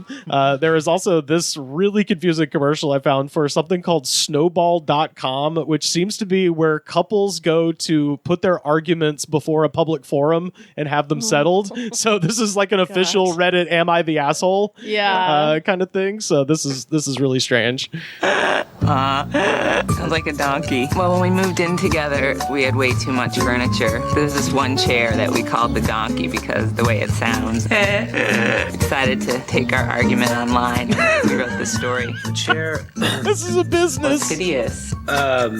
After reading my story, I think they sided with him. Well, her mom voted. What is she doing with I her know where the hands? chair was. If the chair moved, I'd go there. Go to snowball.com for hundreds of the coolest sites by the internet generation. Hundreds of the coolest Sites. sites. So Yeah, I love it's this shit. just an aggregator for other websites. It's Reddit. It is, that is There's very Reddit. funny that Reddit Was snowball.com. undermined The .com I laugh era. at how like it seems as though like with the internet, it's not that shit changes, it's just more people figure it out and make it worse. Yeah. It's the perpetual like I'd hate for you guys to be gatekeepers about this. I'm like, yes, but when we do let you in, you made the new internet. Yeah. I think perhaps the most naive thing I've heard in the last 20 years is I'm excited to take my argument online. To the That's true. We got to get that as a sample. To the court of public opinion. I should mention we did a whole show on the halftime show of the Super Bowl, episode 283. Give that a listen for more info on Super Bowl 2000. I'm going to run these down quick because it's just a shitload of people dying. February 10th, Jim Varney dies of lung cancer. No. February 12th, Ernest goes to heaven. Yeah, Ernest goes to heaven, man. February 12th, Screamin' Jay Hawkins dies. Peanuts creator Charles Schultz dies. And Dallas Cowboys coach Tom Landry dies. Oh, no. A reference I only know because of King of the Hill. Oh, I was going to say I only know it because of Simpsons and he buys the Tom Landry hat. Yeah. February 15th, a door-to-door fax machine saleswoman named Sarah Blakey launches a new underwear company from her apartment in Atlanta. It's called Spanx. Oh, wow. This is where we get Spanx Sort from. of another Shark Tank. Yeah, a little bit. Yeah. I just didn't know it was that early, because I don't feel like Spanx didn't hit till like, late 2000s kind of. Yeah. But I don't know. I guess in my mind, like Spanx have just always somehow been here. Yeah. Well, shapewear always existed. Okay. Sure, I yeah. think. But it was like, old lady girdles. Yeah. Oh, man. It's just an ugly word. It's the same product. I watched Janine Garofalo do 15 minutes on Spanx once. Yeah. I mean, they're a torture device. I don't know why people wear them. February 23rd, the 42nd annual Grammy Awards, hosted by Rosie O'Donnell, best singer in the world. Wow. Christina Aguilera beats out Britney Spears for best new artist, and Santana takes home 8 Grammys, which beats the old record Supernatural. held by Michael Jackson. And that album of the year is presented, and you can watch this on YouTube, and it's just as strange as you would imagine. Lauryn Hill and Bob Dylan present. Weird. Holy fuck. Oh my God. It's like, it's amazing. That green room had the worst vibe. I beg to differ. I think they both had hoods over their head like falcons. Yeah, 100%. Where it like covers their eyes. The moment before they were pulled out and they were not allowed to look at each other. From each side of the stage, they were released and they just went, cock! Well, and it's crazy because they're like both TV ready. Like two of the most like notoriously weird reclusive musicians ever are just like all smiles like, hey, we're here to present. Can you imagine then what they must have just done to someone? Yeah. We destroyed that intern. You're all right, Lauryn Hill. They had to catch them in the refractory period before they need to like sacrifice another. I've never shared a soul with someone quite like that. They're both those soul eaters from Dr. Sleep. I mean, Bob Dylan's he's a scant 4 years away from meeting the woman of his dreams, Alicia Keys, where he said, "There's nothing about that girl I don't like." That is a thing that you have ruined my life with because of this podcast. I've been thinking about Alicia Keys. I think that's another thing that goes through my head all the time is just you as Bob Dylan going, Alicia Keys. Can I go back to Dr. Sleep for one Yes, second? please. Oh, yeah. Okay. I almost got it in undetected. Yes, okay. Do other people have this experience with this specific actress, which is that I think I had to see her in about 9,000 things before Rebecca Ferguson's face stuck in my head. Fully agree. And who she is and be like, oh, she is famous and she's in everything. Dr. Sleep but I had to prepared see you- everything that she's been in before. Dr. It's Sleep like, oh, prepared yeah. you to recognize her in Dune. That was the psychological work that they did. Fuck, I'm going to be honest. I don't remember her in Dune. She's the mom. Oh my God. She's like the second lead. Here's what I mean. I only figured out who she was like a month ago when I was watching Silo. Yeah. Because then it was like, oh my God. And then it's like a Jason Bourne thing of like, Mission Impossible, Dr. Sleep. Oh my God. I've learned that I only face recognize about 6 actors. Yeah. And then after that, Taylor starts to point out to me that there's just loose one person who is 5 or 6 actors. February 25th, Officer Rafael Perez is sentenced to 5 years in prison for stealing 8 pounds of cocaine from an LAPD evidence locker. And this will end up being one of the few actual convictions in the LAPD Rampart scandal. Yeah. So LAPD had an anti-gang unit called CRASH, which you won't believe what that is an acronym for. Community Resources Against Street Hoodlums. And, oh my God. And shocker of shocks, everyone in Crash was in the Bloods, and they were all working for Suge Knight and all the gang leaders down. Sounds like it could be like a 90s kids cartoon, though, too. Well, it turns out to be the basis for Training Day. It sounds like the SWAT team of Dare. They have anti-drug armor. So in Training Day, Denzel's license plate is ORP 967, which is thought to stand for Officer Rafael Perez, born 1967. So that's a little reference to him. Funny. And so Training Day's fun. out of this whole thing, 70 officers are implicated. Only 5 lost their jobs. So that won't be a thing later in about 20 years.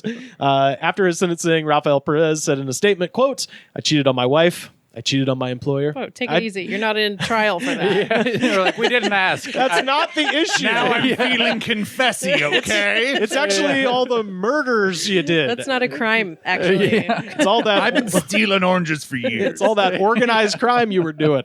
So he also, according to a very untrue rumor that's not true at all, probably helped to kill Notorious B.I.G. Oh, he's one of those folks. He's one of those guys. And he currently lives in Chino Hills as of May 2015. And he worked for a while after he got fired from the police department as Harvey Weinstein's limo driver.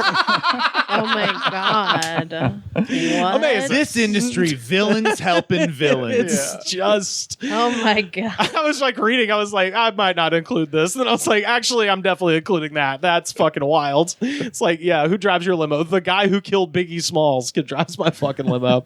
Oh, Harvey definitely bragged about that. Absolutely, he did. 100%. Disgusting. Oh, yeah. February 29th is Leap Day, but more importantly... Oh. First of all, Nelly releasing this on Leap Day is so cool. Like the almost unstoppable Nelly energy that then stops. Oh man, he was a dominant fucking force. Yeah. He's still a dominant force on my playlist. Oh yeah, hell yeah! So this peaked at number 7 on the Hot 100. The album Country Grammar would be released in June, and it sold 2 million copies in under a month. Nelly would Not enough. Nelly would end the 2000s as the third most successful act of the decade, and by 2016 it was certified diamonds and spawned 2 more singles by the end of the year: EI and Ride With Me. And Is diamond better than platinum? that's Yes. 10 times Okay, platinum. that's- yeah. Holy shit. So when you sell Ride With Me too. Ride- God 10 million? damn. 10 million copies? Yeah, it's 10 million, I think. So That's yeah, wild. man. Yeah, this shit was in Auburn, Alabama, at least. Oh yeah, here in Long Beach as well. Every window of every I think if car. you went to the jungles of Peru, this Yeah. was banging. Yeah. Like, I don't think there was a portion of the globe that was like, we don't need. We're Nelly not here. interested in Yeah. country grammar. like I was 13 going into 14 this year, and I rode my bike everywhere, and seemingly every stoplight Yeah. I was at, it was just in the car, Yeah. randomly next to me at all times. Nelly was, Yeah. I mean, oof, unstoppable Let's fucking all force. put band-aids on our face. Thank I mean, you. he Thank you wasn't- to St. Louis. He was. I don't. He hadn't done the Band-Aid yet at this Oh, point. It was the really? next song, Yeah, I think it was right? the next. Yeah. I think EI is when he starts the Band-Aid. Oh, but okay. Country Grammar, no Annie, Band-Aid. What a fucking hit machine. It's crazy, dude. So March 7th, we get this is a banger for a slightly different crowd. Into pieces. This is Honestly, at the time, it was for everybody. Early thing I downloaded on Napster. Oh yeah. Oh my God. Yeah. Papa Roach. Of course, they would go on to put out their album Infest later this year. Were they Christian? No, Hey. I'm conflating No, you're thinking them. of POD. Yes. Yeah, POD was Christian. Papa Roach was, Just some guys. angry. Truly, the band when people think of rap metal is 100% the band they're thinking Yeah. Yeah, of. and Like, regardless of what band they say, they Yeah. are thinking of Papa Roach. Does anyone else here watch Yellow Jackets? The no. first season. Okay. I saw the first season. Okay, first of all, keep going. That's Okay. great. Keep going. It has somehow Yeah. become, within 2 seasons, one of my favorite shows of all time. I Wow, cannot okay. believe how much I like it. This song plays in maybe one of the greatest scenes I've ever seen in a man. TV show, where somebody needs to contemplate something, and so they sit in their car and rock the fuck out to That's this. so funny. And like I was like, this is like I didn't know at this point in my life I would have new favorite things I've ever seen. Yeah. That- It's oh my funny God. that as you started to say that, I thought you were going to say Yellowstone. And I was like, Yeah. what's coming? Hey,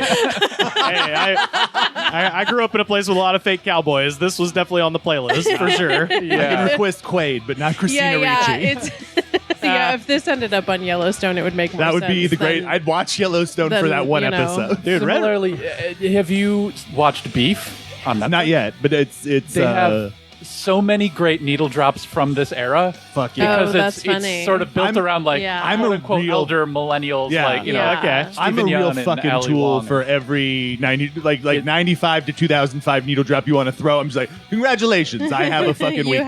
have my heart. Let me spoil one needle drop for you No. that maybe will hook Oh, you, please. which Okay. is the needle drop into the credits of episode 1. Which is, like the first episode is like the start traffic of and the like thing, yeah. the beef, and it's these two people like hating each other and starting to get into this giant fight with each other, right? yeah. And so then the needle drop into the credits is The Reason by Hoobastank. Fuck. And Okay. it just recontextualized that song in such a way of like, that's such a junior high boys Yeah, thinking holy about this shit. reminds me of my girlfriend because you're the reason, Yeah. Yeah. and being like, I love that. Oh, you're the reason for me to change and be a worse person now. Hoobastank was from this SoCal area. Yeah. Yeah. More like I gotta throw this I think out. they're Huntington Beach. if Every I'm not time mistaken. you can bring up Hoopastank, I must bring up the Hooparito from Hooparito. Denny's Rock Menu. Which we talked about was- on episode 1 of this podcast 10 years that's ago. so funny. Yeah, Jesus Pat brought Christ. it up. Yeah, dude, isn't that wild? And the Katy Perry hot and cold. Sunrise, sunset. Grand opening. That was grand before the closing. Hobbit menu, even. Like, Oh, that's, yeah. I've been doing stand-up for too long. So, yeah, March 14th, Vice President Al Gore sews up the nomination as the Democratic Party candidate for president after destroying his one and only opponent, New Jersey Senator and former small forward for the New York Knicks, Bill Bradley. What a crazy fucking alternate history that is. Yeah. Oh, yeah. Bill Bradley is now a mainstay on myriad advisory boards for bullshit, tax dodging ass nonprofits run by Blackstone, BlackRock, McKinsey, and all the fucking ghouls. Fuck Bill Bradley. March 17th, St. Patrick's Day. Final Destination is released. This is the height of Devon Sawa's powers because This is the end of Devon Sawa's powers. Oh, no. This is the high water mark. You know, this is where, as Hunter Thompson said, this is where the high, beautiful wave crested and rolled back to the sea because he's got Final Destination. And this is also the year that Stan comes out, and Devon Sawa plays Stan in the I musical. totally forgot. Oh yeah, we're about to hit Marshall Mathers LP It's crazy hard that we're here. about to hit a moment that we went through that is now just a term that people don't fully understand where it comes Crazy, from. right? Yeah. And I thought it was stand for a long time, like Oh, you stand, you stand for up for something. something. No. And then when I round out it was stand, conveniently, from a secondary source. Fucking I was wild, like, that's adorable. Like, Yeah. that's so Yeah. fun. Like, I love this. and the long fuse on that. Yes. it's straight up 20 years. Yeah. Like probably, 100%. What, Like 18 years? Fully has to lose every single ounce of context musically. Yeah, Yeah, before- this was not a term in 2000. Fuck no, this was not a term It was until like decades later. 2018. Yeah. I feel like. Yeah. That's what's so wild to me. Yeah. Yeah. Well, like, and even like Final Destination still gets referenced and memed all the time. Yeah. Like the logging truck scene. Oh yeah, yeah. You still see like all the time as a GIF in like Twitter replies and shit. Also, That's one of the best movie trailers of all time. Oh, Just fuck yeah. showing that opening scene, and you're Yeah. like, well, now I gotta know who died. Oh, yeah. I feel like the right before all the cool stuff happened. They keep playing Rocky Mountain High throughout the movie, to remind the legions of children John Denver fans that he died in a plane crash. Oh, I thought you meant Rocky Mountain Way. Oh no, that'd be great. Yeah. March 21st, we get the release of Absolutely Story of a Girl by 9 Days, which I have attempted to use as a jam of the week, but the problem is the guy who is the lead singer of that band, he is actually a English teacher now, and so most of the comments are like, Mr. Hampson is the best English teacher I've ever had. He inspired me to get Oh, into wow. writing. Like, apparently this dude is just the most badass English teacher ever, and also the school he teaches at is about 10 minutes drive from where Ram Jam filmed the Black Betty video. Wait, what? Yeah, so he's in that part of You Long figured Island. out a way to get me into this. I know, right? So You know that disappointing the children is not a thing I'm fazed by. so check out episode 323, all about Ram Jam. But more importantly, the same day, Been a long time. I shouldn't have left you. All right. and now I'm entering, R.I.P. Aaliyah. Try Again, Romeo Must Die, a movie I'm convinced no one ever saw, but It's been on my to-do list for a very long time. right, yeah, because it looks cool in the music video. looks I'm like, great. yeah, Jet Li's flying around. This might be fun. I've But, seen I think the only movie I've seen that Jet Li is in all the way through is Lethal Weapon 4. oh yeah, yeah. I feel very bad about that. I've seen The Expendables or whichever one he shows up in. I've seen that one. But this is also my second contender for who won the fucking year, and that is the Neptunes. Oh, Yes, the 100. Neptunes. That might. That's more than NSYNC to me. I would say they almost won the decade. Yeah, hell yeah. 'Cause Like- they produce fucking everything this year. It's absolutely insane. It is bananas. Like, yeah. But I feel like NSYNC has too much darkness. now, I will say this. why? Because of the blimp millionaire guy that was pedophiled to them? Yeah, there's that, and Justin Timberlake is sort of, famously, allegedly, in my opinion, a major asshole. Oh, sure, horrible yeah. man. And then Lance Bass had to just be in the closet. Yeah. Well, it turns out when Mickey Which seems like torture. when Mickey Mouse wakes you up for showbiz boot camp when you're 12 and makes you dance, makes you into an insane person. Turns out not great. when is the Todd Salon's like Kids Incorporated 90s Mickey Mouse Club? Oh, God. Brand I was gonna say, movie. gritty. Like They're suing people with Mickey Mouse painted on the side of ice cream trucks. No, but I think like you get somebody in an art department to fully do one, and then you just go wild. Yeah. Like that is too easy to make at this point. I will say this as far as NSYNC, I always like to quote a long long dead Tom Sharpling podcast, The Low Times, had a episode with DC Pearson where they were it was Maggie Strota and some other guy, and they were talking about the most 90s songs. Yeah. Oh, yes. And they had some different pieces. They were like, and one of the ones that Sharpling brought up that I think is kind of perfect, but actually came out in 2000. Oh, yeah. And it is the Chili's Baby Back Rib song. Oh, sung by yeah. Oh. I mean, we gotta. I want my baby back. It's so fucking bad. I want my baby back. Ribs. I want my baby back. Yeah, you get the idea. No, one more second. Give me one more. Did JC They're beach. They're on the island. And they said send ribs. Yeah. did JC from NSYNC go on to have a music career? He wrote Do you that know? one creepy song, "Some Girls Dance with Women," and then I think Oh, started boy. fucked off. Oh my Some god. girls dance with women. Uh-huh. I don't think I've ever heard that in my life. Give it a swing. Shout out to Aaliyah, right? Yeah, Aaliyah. Fucking Yeah. legend, awesome. Truly. That song also fucking everywhere. And Are You That Someone? Are You That Somebody? That was from the Dr. Dolittle soundtrack, I think the previous year. Are all of her videos built around movie clips Kinda, playing? yeah. Queen of the Damned. Like, it's kind of wild yeah. that it is like a very specific aesthetic. Yeah. I was going to say, I think my main memory of Aaliyah is the cover of Queen of the Damned, which Yep. I've never Yes. seen. Yeah. But it's just her as the Queen of the Damned, I Yeah. guess. Was Queen of the Damned a It's a franchise? It's a Vampire Lestat book. Yeah. Oh, okay. It's an Anne Rice It's gimmick. the prequel. I was to Interview thinking, with the I was Vampire? connecting it to a different vampire thing, but the Kate Beckinsale one, I can't remember. Oh, it's not Underworld. Okay. Oh, But yeah. it looks like, the cover looks like it because it's all blue. All of the, Right, yeah, that's the probably all aesthetic it of is. Underworld is just that movie. Yeah. March 26th, the 72nd Annual Academy Awards, hosted by Billy Crystal, held at the Shrine Auditorium. Sam Mendes's American Beauty wins 5 awards out of 8, including Best Picture and Director. Kevin Spacey and Hilary Swank take home Best Actor and Best Actress. The telecast garnered 46.5 million viewers. I watched Damn. it. Yeah, and hell yeah. They'd kill for that Christ. kind of Yeah. viewership. And I'm wondering if you remember the musical performances, because that's the main thing I want to highlight with this one. I don't know. I think I don't think- remember. not off the top of my head. One of them. There's So- no world where I remember specific musical performances. Okay, well, from an this award is show 20 yeah, years ago. this one. Can I guess the one that I think is there? Yeah, Is hell this yeah. Amy Mann? Yes, Amy. Okay. Yeah, Amy Mann. Is this Blame Canada? Bingo. Yeah, that's the one I want Robin to hit. Williams. Really? Robin Williams. Then can I guess the winner? This is the "You'll Be in My Heart" from Phil Collins beats "Blame Indeed. Canada" and "Save Me." Yeah. You know, 2 of the better songs in movies. yeah, exactly. Things that have endured and maybe only gotten better over time versus fucking Phil Collins at his shittiest. Oh Yeah. yeah. Oh man. And Robin Williams, like I remember watching it and you know, I had seen the South Park movie the previous year and it was like the greatest thing I'd ever seen. And then they were like, you know, to sing Blame Canada from South Park, Bigger, Longer, and Uncut, please welcome Robin Williams. Yeah. And I'm thinking, Robin What? Williams? Yeah. Because at that point I was still a child, so he was the genie, right? Got fire's coming on. Buddy, he comes out there and you're like, this man is a Show-stopping. show business Yeah. machine. You know, like it's fucking crazy to watch. We'll throw that up The on our, on Broadway Twitter. deal is signed in that moment. We're like, we got to get this Yeah. fuck on stage. Yeah. And we did a Patreon episode about Death to Smoochie, and I encourage people to listen to that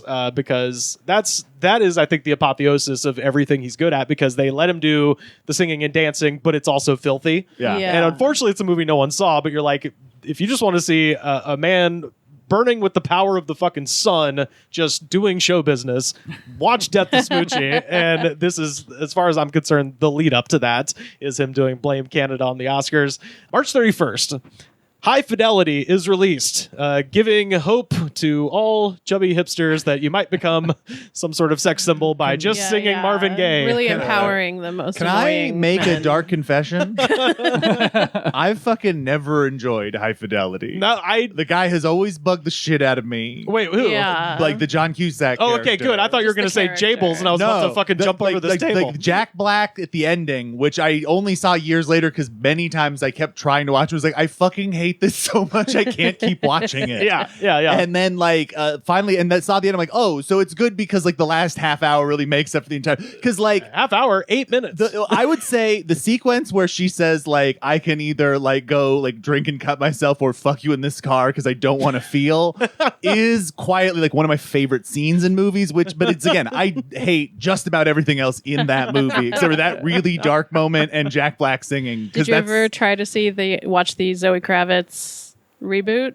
What? No, there was a reboot? I forgot because it's a series. Yeah, they did a series. Had it been a movie, I'd have They did tried a series on Hulu where Okay. Zoe Kravitz is the main character instead of. Okay, I kind of remember yeah, this. I mean, like it's Nick, still like the character is unpleasant. Nick Hornby as a Is the writer, problem. just all of his characters, I just can never click with. I Yeah. think like I may be too groovy California to do that kind of like rude neuroses thing. Yeah. Like I'm too passive aggressive Is for it that to be a set in New York? situation. You know, I've never seen It's set, it. it's so the book is London. It's a movie for well, men. the book is set in London. The movie is set in Chicago. Okay. Yeah, and so yeah, they definitely Sure, put upon big city and I normally hipster love man. fucking Cusack and stuff. Sure. But this is playing it like I love him in like the Savage Steve Holland movies, like Better Off Dead, and like one Yeah. because like Better Off Dead's funny because he's insane, and the whole concept of it is like he's fucked up and has weird, intense issues. Like you're not Totally. supposed to root for him. Well, I don't think it's his fault that the character is frustrating.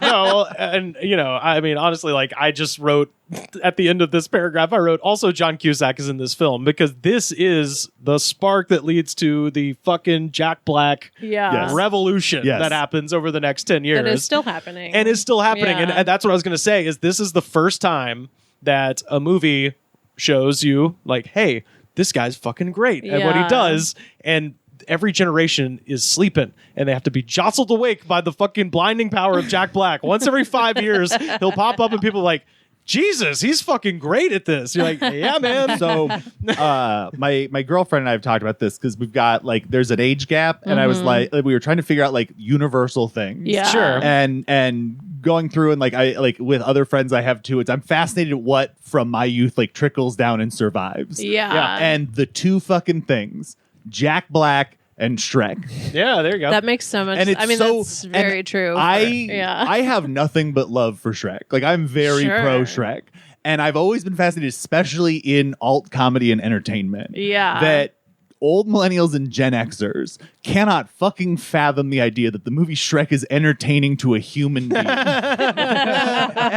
It's one of these weird things that I love is like as Gen Z gets older, you watch all of these grumpy, funny writers who see that like Shrek and Donkey are an influence on young comedians Yeah. and they just die inside and I want to eat it up. It's my favorite show. So my favorite account that I follow on Instagram is Shrek Rave. Fuck yeah. Oh, I've seen the posters in so many Yeah. towns. I want to go. It looks fucking fun. Yeah, I want to go so bad. Let's discuss because Taylor and I have we'll just, meet. yeah. We'll meet in a city. We'll go to Shrek Rave. I was out doing shows in fucking Seattle, and it was the day I left, and I had a real hard minute where I'm like, shit. do I push a day to go to a Shrek rave? They had like a Shrek ball on Hollywood Boulevard that was like supposed to be a more formal like ball, and I missed it by like a week. God, wear an I was so onion-shaped pissed dress. Yeah, there we People go. did. It's love so it. fun. I think it's great. I love it. Yeah, very pro Shrek. Sorry, Rivers. What were you going to say? Oh no! Well, April 1st, so April Fool's Day, we got a whole bunch of weird shit happening.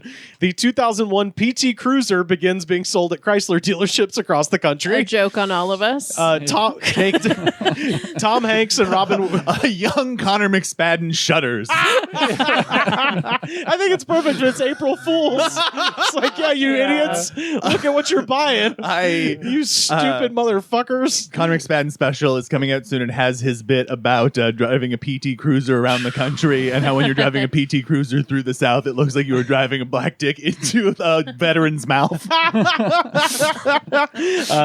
Tom Hanks and Robin Williams reportedly bought them on day one. I don't know. This is the joys. Tom Hanks and who did you say? And Robin Williams Williams. bought Robin Williams? PT Cruisers on day one. I didn't even realize there was like hype. There was. around. I had people in my family were saying I about like. it. I know. That's why I'm so hostile older about it women now.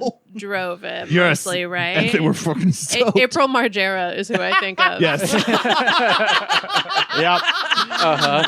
Oh yeah.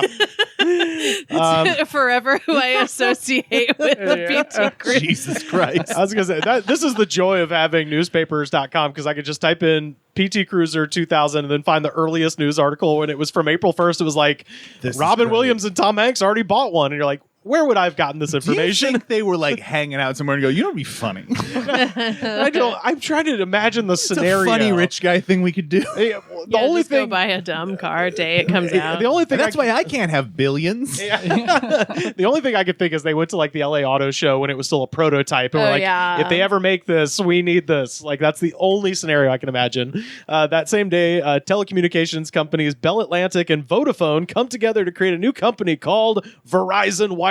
Oh, wow. Yeah, so that's a UK and US joint venture between. They've That's been serving great since. you know, hey, Of all the things I fucking pay for, Verizon, I am least pissed at you. hey, I'm sitting in my room and I'm at 2 bars. It's great. But this is also the day that You know what? Sorry, you just reminded me of cell phone service in this building. Oh yeah, it's awful. That's been a fun part of this episode is everyone but me has lived here. Yeah. Oh, yeah.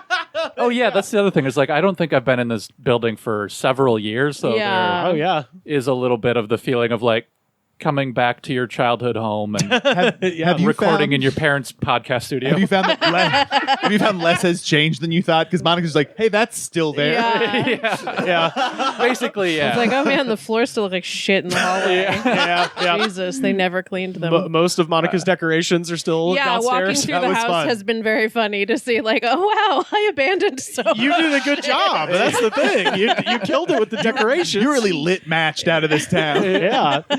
I There is never a- came back for my stuff. People, I FaceTimed with the person subletting my room, and then people flew to New Orleans and just brought me boxes that they would checked on the flight. And I was like, that's enough.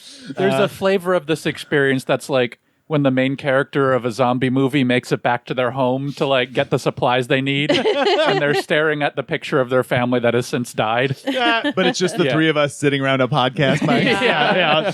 The younger versions of us that died Yeah. 10 years ago. You look at it, there's Pat and Goodnight and Burnside. Yeah, like, oh, they're up in the sky like Mufasa. So there's 2 things that happened on April 1st also that are just fucking great. I'm just going to read what I wrote. April 1st, a man named Steven Villegas founded a new company based around his awesome idea. The universe hates a vacuum, and up until this point, there was nowhere to turn for men who wanted the utilitarianism of multi-pocketed cargo shorts combined with being able to feel the outside temperature with their balls. This is the day Utilikilts was born. So You were going to say zip off pants. no, Oh, wow. no, Utilikilts, So- which God bless Utilikilts. Okay, it was the original "Make America Great Again" hat, because if I saw you wearing it, I was like, I'm never talking to this person. Look, I used to have to take a firmer stance. Like I personally, for myself, am about as anti-utilikilt as you can be. That said, I am less judgmental at this point in my life because a great deal of people who consume the art I make and people who I have worked with in Yeah. the tech industries that I operate in as a sound dork, I have had to sort of adjust my stance on many of these things. And ultimately, what we've come to an agreement on, I think, sort of universally, is like, I will fight to the death for the cargo short. Like I'm prepared to Same. die for Same. it as a function. So like I will fight with Utilikilt brothers, but like we just have to sort of like it's just You're just different factions. yeah, of the exactly. same We're different clans, concept. but like I've Yeah. come to respect, even if I find your traits strange to me. Yeah, it's like, hey man, you're hardcore religious. That's fine as long as you're not hurting anybody. But like it's also there's a lot of guys who like the band Celtic Frost and are like kind of a fun hang. Oh, okay. I think my one hard line is that men should not wear sun hats. That's just a firm line. But now I got to fight with you. Do cowboy hats count as sun hats? Damn no. No. Okay. All right. Also, You'll take my wait, what is festival this cowboy hat for my cold dead hands. What is this hard line you think men should have I sunburns? think that well, Is there a generally, yes. is there a flopiosity limit? are you against the urban sombrero? Tell me more. Seinfeld reference. Jay Peterman ad. Oh, we just Sorry, have a weird we asked culture. you a question and now we're all just yelling at you. Let me be clear. There's two parts to this answer. One is that I firmly believe that men should not wear sun hats, and two is that I do when I need to. Anyway. Okay, so I know that I'm wrong when I do it. will not take you seriously. I was going to say, I know that I am in the wrong side. You just think they look silly? When I'm wearing it. Yes, and Describe that a is sun wrong. hat for me from your perspective. What is a sun? Like Yeah. a floppy cowboy hat? I guess, So kind of like one of those like an Indiana hipster, Jones hat, yeah. kinda, but like even like less starched than that. It's one of the decorations that doesn't remain downstairs. That you had all the hats nailed up behind the door. One of them It joints. was really functional more than it was decorative. I mean, it was just needed somewhere to throw those fucking hats. Great decoration. Also, this same day, mixed salad shakers are introduced nationwide at McDonald's as a healthier option. It is a cup full of lettuce that you squirt ranch into and then violently shake to evenly shit. distribute the cholesterol across every. It's effective, and I still do it. Yeah. Chop it up is ostensibly I don't that. do something different with my sweet green. Yeah. We can laugh, but like every healthy person is like, if we take two differences in this is a viable business. Yeah. So big day. PT Cruisers, Utilikilts, and mixed salad shakers all happen I'm on gonna be April honest. 1st. That all feels like one or two people I just know and love. And I'm glad that on this leap day or this April Fool's Day that they just had a fucking solid day. Yeah. Oh yeah. The next day, WrestleMania 2000, truly dog shit. Like one of the worst WrestleManias that's ever happened. Triple H, Rock, Big Show, and Mick Foley are in a quote unquote McMahon in every corner match. So at this point, the McMahon family is broken down factionally, and they are each represented by one of the wrestlers I mentioned. So basically, the whole WrestleMania is just like, look at the guy who owns the company. It's like, who gives a shit? Yeah. Why would I care? But I did want to make note that Al Snow and Steve Blackman are accompanied to the ring. They are a group called Head Cheese, and they are accompanied to the ring by Chester McCheeserton, a very tiny man in a cheese costume with two holes cut out of the back so he could slap his butt. Very tiny. Wow. He's really small. They didn't get sued by Cheetos for this. Cheetos didn't like what you're ripping us off with that.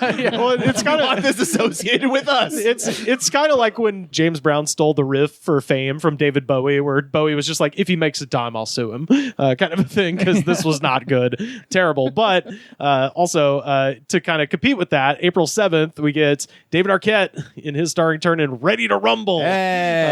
Which this marks the uncredited on-screen debut of John Cena as extra in a gym scene.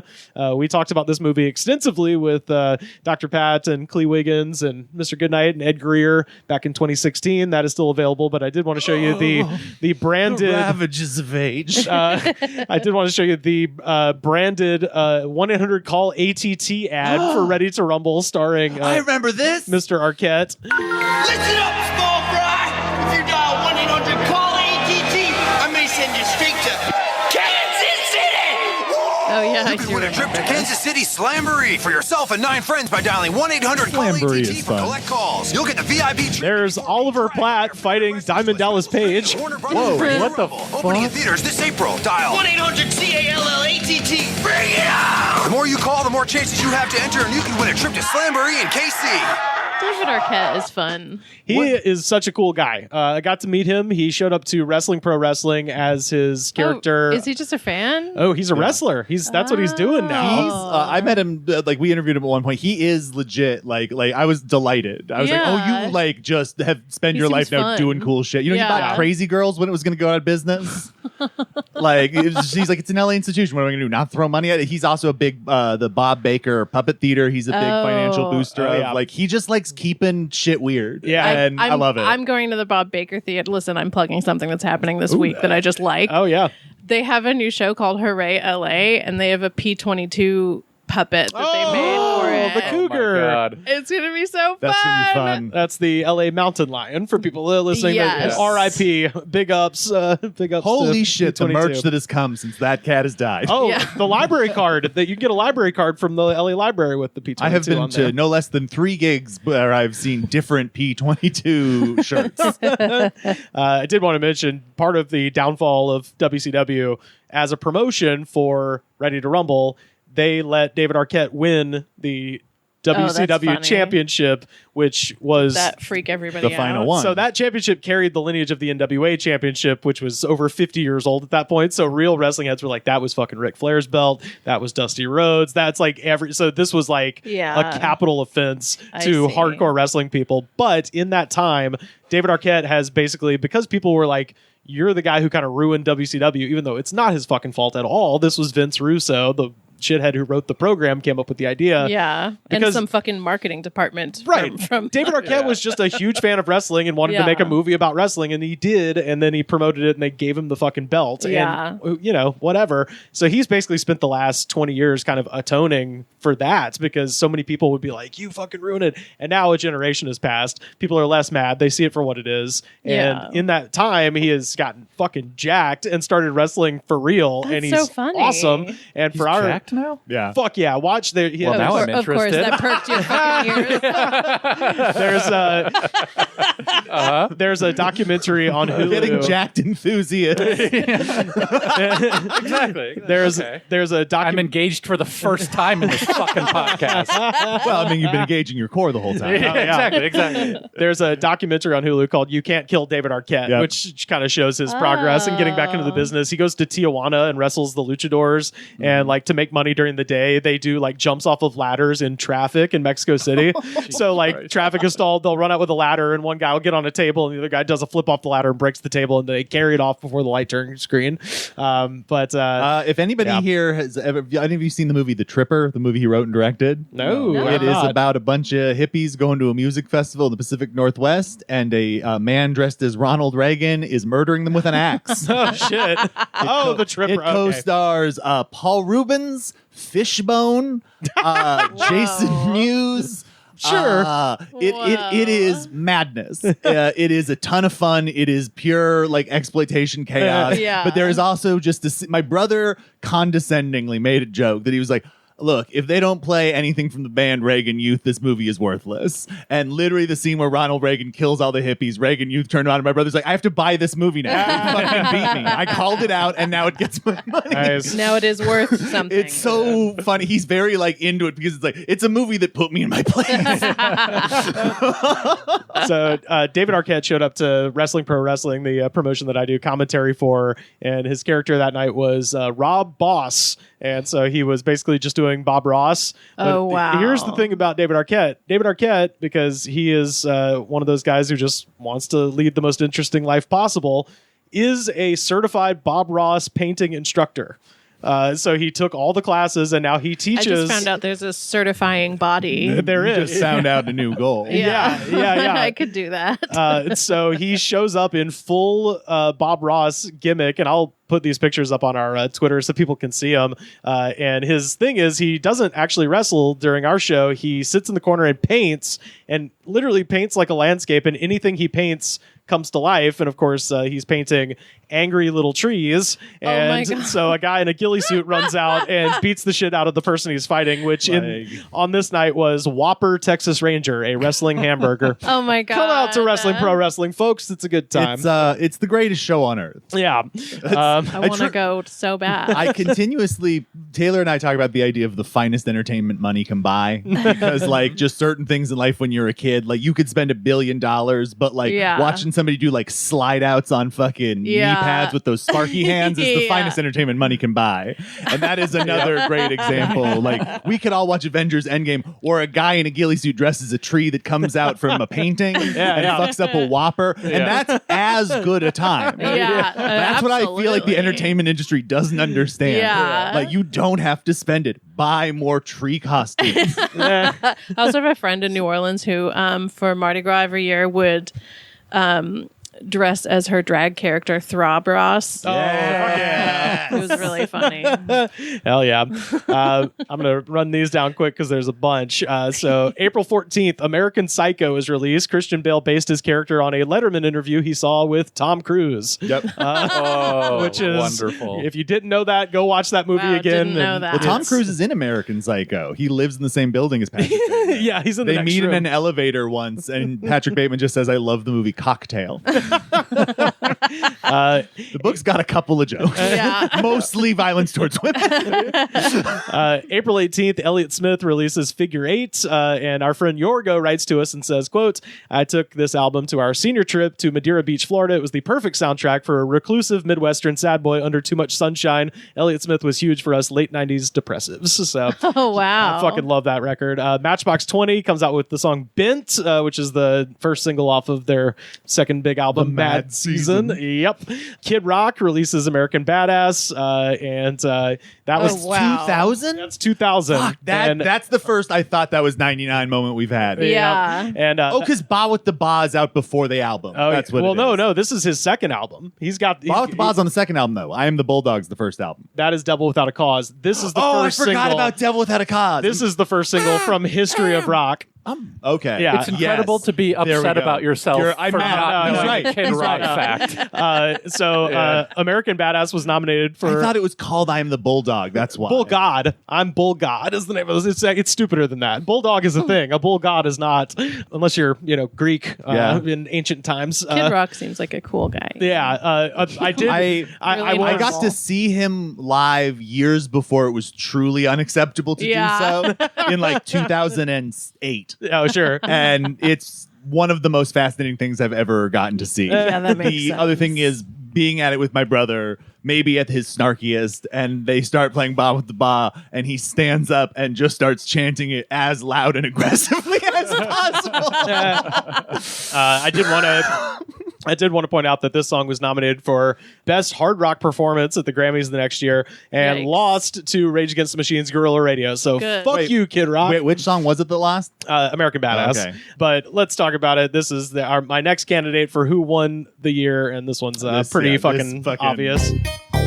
So Still Kathy slaps. Griffin in the Still beginning slaps. of the video. Oh yeah. Ah! Yeah, hell yeah. It's got a shout out to Tom Green. Yeah. Maybe really made me aware of just the concept of beef, where he says Will Smith doesn't have to cuss in his raps Yeah. to sell records. Well, I do, so fuck thought that him was and so fuck cool. you too. Yeah, I remember was thinking it was very He cool. killed 1997 with that line. Yeah. He popped the He fucking did. balloon of the 90s. The millennium dies with that line. Millennium died. Yes.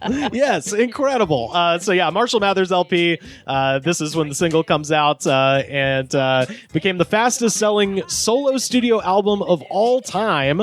And I don't know if I'll ever see a more hyped album than that in my lifetime. Fuck no. This was, god damn, every kid at my school had it in the backpack, and we were just like showing it to each other. There was like, not look what a I got. human alive I knew who was not aware of Eminem.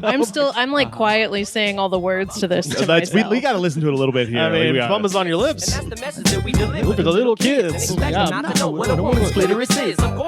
I mean, I was the perfect age Yes. for Eminem. Absolutely. Yeah. I was 13, about to turn 14. This is who this was aimed at. Yeah. It's fucking hilarious. Oh, he fucking takes a dig at cannabis any number of times at points, which Oh, I think yeah. is always fun because Yeah. it's like everybody else is more famous than you on these records. yeah. Moby, you can stomp my Obi. Yeah. And then one of We my got a chorus here real quick. Oh yeah. Yeah. One of my tweets that just frankly did not get enough love was when I said, do you remember that time we all played a joke on Eminem by getting really into EDM because he said nobody listens to techno? Yeah. That was a funny joke we One of played the on him. handful of times it really was like way off. Yeah. In June of 2000, Debbie Nelson Mathers, Eminem's mother, went to court claiming defamation of character in a $10 million lawsuit after taking exception to the line, "My mother smokes more dope than I do," from her son's single, "My Name Is." Litigation concluded in 2001, resulting in an award of $25,000 in damages. But after paying her attorneys, Debbie only got $1,600. Good. So, That's a stupid thing to sue for. Fuck you, Debbie! Yeah. So Did Kim sue him ever? I don't know. I'm not sure, but I know Eminem and his mother, they sort of are like talking kind of, but they're not on great terms. He's like sober now, isn't he? Yeah. Oh, yeah. Very He's in full dadcore now. Yeah. I've seen his daughter on TikTok. Oh, yeah, absolutely. Yeah, and she's Fred just Durst. now, in some sort of, I don't know if it's karmic justice, but, now his whole thing is just defending other rappers making fun of his daughter. Yeah. He comes out of retirement retirement when like MGK talks shit about his kid. Yeah. Which is good on him, but also it's like, yeah, you did say some fucked up shit. Like you kind of had this one. This was Right. sort of a boomerang coming back your way, my man. Yeah, you should have just been quiet and stoic like Travis Barker. Yeah. Oh god. Because Alabama Barker is all over TikTok. Also. Oh, really? Yeah. April 22nd, in a pre-dawn raid, federal agent sees 6-year-old Elian Gonzalez from his I was waiting. I was waiting. This is the only thing I really remember from 2000. So when we did our 1999 episode, we talked about Elian Gonzalez because he. Right, we got the Harbinger. Well, so the incident happens in the fall of '99, and then this is when they seize him, and there's that horrifying picture where the fucking fat stupid cop has a machine gun in a child's face. So again, he is not stoked about it. No, he is literally screaming like Macaulay Culkin. Last time we checked in on Elian Gonzalez in 2018, he was working as a technology specialist at a state-run company in Cuba that makes large plastic water tanks. But now, Well, he didn't get to stay. No, he didn't get to stay. But now, like Shine, he's in Congress, baby. On April 19th, 2023, Elian Gonzalez began serving in the National Assembly of Cuba. So that's Cool. that's what's going on with him. We don't know how to react. All right. I guess I don't know. Yeah. May 2nd, Bill Clinton announces that accurate GPS access would no longer be restricted to the United States military. And the next day, the most annoying thing of all time starts, geocaching. When a man named Dave Ulmer hid the first cache near Mount Hood, Oregon, and placed the coordinates on a Usenet server. Oh, it happened in Oregon? Yeah. The cache. You don't say. The cache was buried in a black bucket and contained topographic software, videos, books, money, food, and a slingshot. And some fucking nerd put a bronze plaque there that you can visit today. I'm going to go camp out there and beat up everyone who visits. What are you here for? You've had it too good for 23 years. You need to hang a punching bag over the plaque. I am the when they come reckoning. to see it, it's just you work in the bag. Oh, hey, welcome. There's the tree branch where I'm going to clip your undies with you still in them. May 5th. Gladiator is released. This One is of the timeless classics of cinema. Fuck yeah. One Best Picture. This is the rise of This is a Joaquin movie I Phoenix. never think about anymore. Oh, man. This was like, there's a certain set of films that just everybody had on DVD. Yeah. In fact, yeah. In fact, basically, most of the big movies from this year were just instant, like. Well, because DVD is new. This is DVD. This is, I feel like, the first time DVD is the primary format for everybody. Yeah. And these are all the movies that the guy who had a fake ID and would buy you beer because he lived on his own would be playing the constantly. things you bought after The Matrix. Oh, yeah. Dracula 2000, for instance. Perfect. Deep Blue Sea. But yeah, that movie Ridley Scott directed would go on to win Best Picture the next year. May 12th, a much less successful film, Battlefield Earth, is released with John Travolta and poor Barry Pepper and Forrest Whitaker. I was such a sci-fi nerd. I was super hyped until somebody told me it was super bad. But I was just there are aliens. It is called Battlefield Earth. Therefore, Sounds this little cool. nerd boy is down. And I was stopped by other youths who were don't go too far. We have to see you. There's a very Shout out to Barry Pepper and Crawl, by the way. Oh man! Shout out to Barry Pepper and True Grit. Shout out to Barry Pepper and Saving Private Ryan. Shout out to Barry Pepper and everything. Come out and do what goods from the woods. I mean, Christ, I love Barry Pepper. He's the guy. Actually, back to our Chris Gaines episode, we found out was the stand-in because Steven Spielberg originally wanted Garth Brooks to play that part in Saving Private Ryan, and Garth Brooks was like, "No, I'm going to be the star of the film." And turned it down, and they gave it to Barry Pepper. No, you're not. Check out our Chris Gaines episode, everybody. I think he played Roger Maris in the movie 61. Oh, did he really? Yeah. I know that because Roger Maris is the only famous person to ever come from Fargo. Famous to a small subsect of people. Yeah, sure, of course. I mean, Chuck Klosterman. Yeah. Also famous to a small subsect of people. The ones running from the other side. Yeah. I found a sentence in the Wikipedia about Battlefield Earth that kind of sums up Hollywood perfectly. It says, the movie was produced by Franchise Pictures, a recently recently established company whose head, Eli Samaha, a former dry cleaning mogul turned nightclub owner, specialized in rescuing pet projects. And according to Samaha, John Travolta got around the negative factor of the Scientology connection by simply running around the set and yelling at everybody, quote, "This is a science fiction film starring John Travolta," over and over and over. There was a $70 million budget. Got around the negative. I mean, it worked for me. So, John, you got one. There's a $70 million budget, and it made $29 million worldwide. It's funny because that's like not that crazy a bomb by modern standards. Yeah. The crazy thing there would never be like a $70 million movie. Like you gotta be like 5 or 200. Yeah. No one's doing And 70. somehow it's all collapsing. They look, we were such idiots having consistent, massive success and income in this region. Then we went fucking crazy. May 13th, Dickie Betts is fired from the Allman Brothers Band. That's when that happened? For being too drunk for the Allman Brothers. Can I which say is- this? I think I see Dickie Betts live in like 2002. I did not realize he is fresh off of being an alcoholic out of Allman Brothers. What's crazy is like he never appeared with the Allman Brothers ever again, and never played with any of the former band members. Oh, cool. Rosalie's Jedi ghost is in the closet. Yeah. Oh, yeah. It's so, yeah. And also, this is kind of the proto situation with Jason Isbell, where it's like when you're too drunk for the Drive-By Truckers, and also killer solo career. when you're too drunk for the Allman Brothers. Yeah. I guess if it had happened in 1972, then perhaps. But Highway Child's a good fucking record. But his solo record's great. And he's credited as Richard Betts for some reason. Anyway. Dignified. Yeah. When I saw him, the drummer for my first band and his dad were the other two that went with us. And his dad, during Dickie Betts' set, just kept yelling, "Dickie!" Hell yeah. And that is some shit my dad and brother and I still do to each other. I mean, you know, Dickie is more fun to yell than Ramblin' Man. Yeah. You know? May 16th, and I didn't know this, McDonald's bought the bankrupt Boston Market for $176 million. They would later sell it to a private equity firm in 2007. So McDonald's had Boston Market for like 7 years. Fish releases Farmhouse, but you know, 2000? In 2000. But I mean, let's get to the fucking point here. This is also the day we get. Yes, this is the point. We all knew. Oh, yeah. We knew it was coming. We did it again, you know? People tell us all the time, you're not going to do another whole year, are you? And I say, oops, we did it again, goddammit. That's what we did. This is Britney Spears' second album comes out. Again, we're looking at like the monoculture burning as hot as it's gonna be. This is when the proverbial sun expands to a red giant, and now we're at White Dwarf stage where nothing will ever be this fucking big again. Like, and no two people have seen any of the same stuff. Fuck no. Yeah, exactly. Yeah. It's so funny because in the course of this conversation, we keep referencing like, oh, have you seen Yellow Jackets? Like, nope. Have you seen, you know? And we're like, no, because we all have 100% different media diet. Yeah. At this point, I was a fucking 13-year-old, so I was like, I don't like this. This is stupid.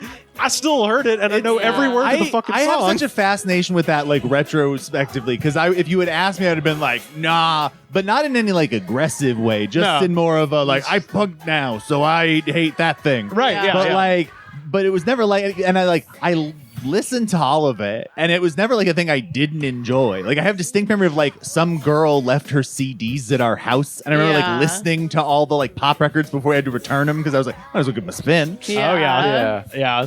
But yeah, this. I mean, I was a girl, so I was allowed to have them. I mean, yeah. And then like some of the first stuff, like when I was getting back into sort of like stuff from that period that I was doing, all of it was those things. I remember having really long form conversations about the Backstreet Boys versus NSYNC with girls in my college dorms, where we would just be having a round table and like a lot of valid points were exchanged and debated. Like I those were some very like times I look back and really laugh and appreciate. Yeah. You know, we were talking about like, oh, you could never go anywhere without hearing Nelly. Yeah. Like that doesn't really exist in the same way. Like there are huge songs and like they're, you know. I would argue every couple of years something breaks. And the examples I would use are like Uptown Funk, Despacito. And then Get Lucky, Old Town Road. Old Town Road. So I feel like you get one. There's not Gangnam Style versus like Gangnam Style was a while ago now. But it's always like, if you notice the thing with all those songs, those are all kind of like weird one-offs. Like they're almost like the Mambo number 5 of their era. Like you can't repeat Gangnam Style.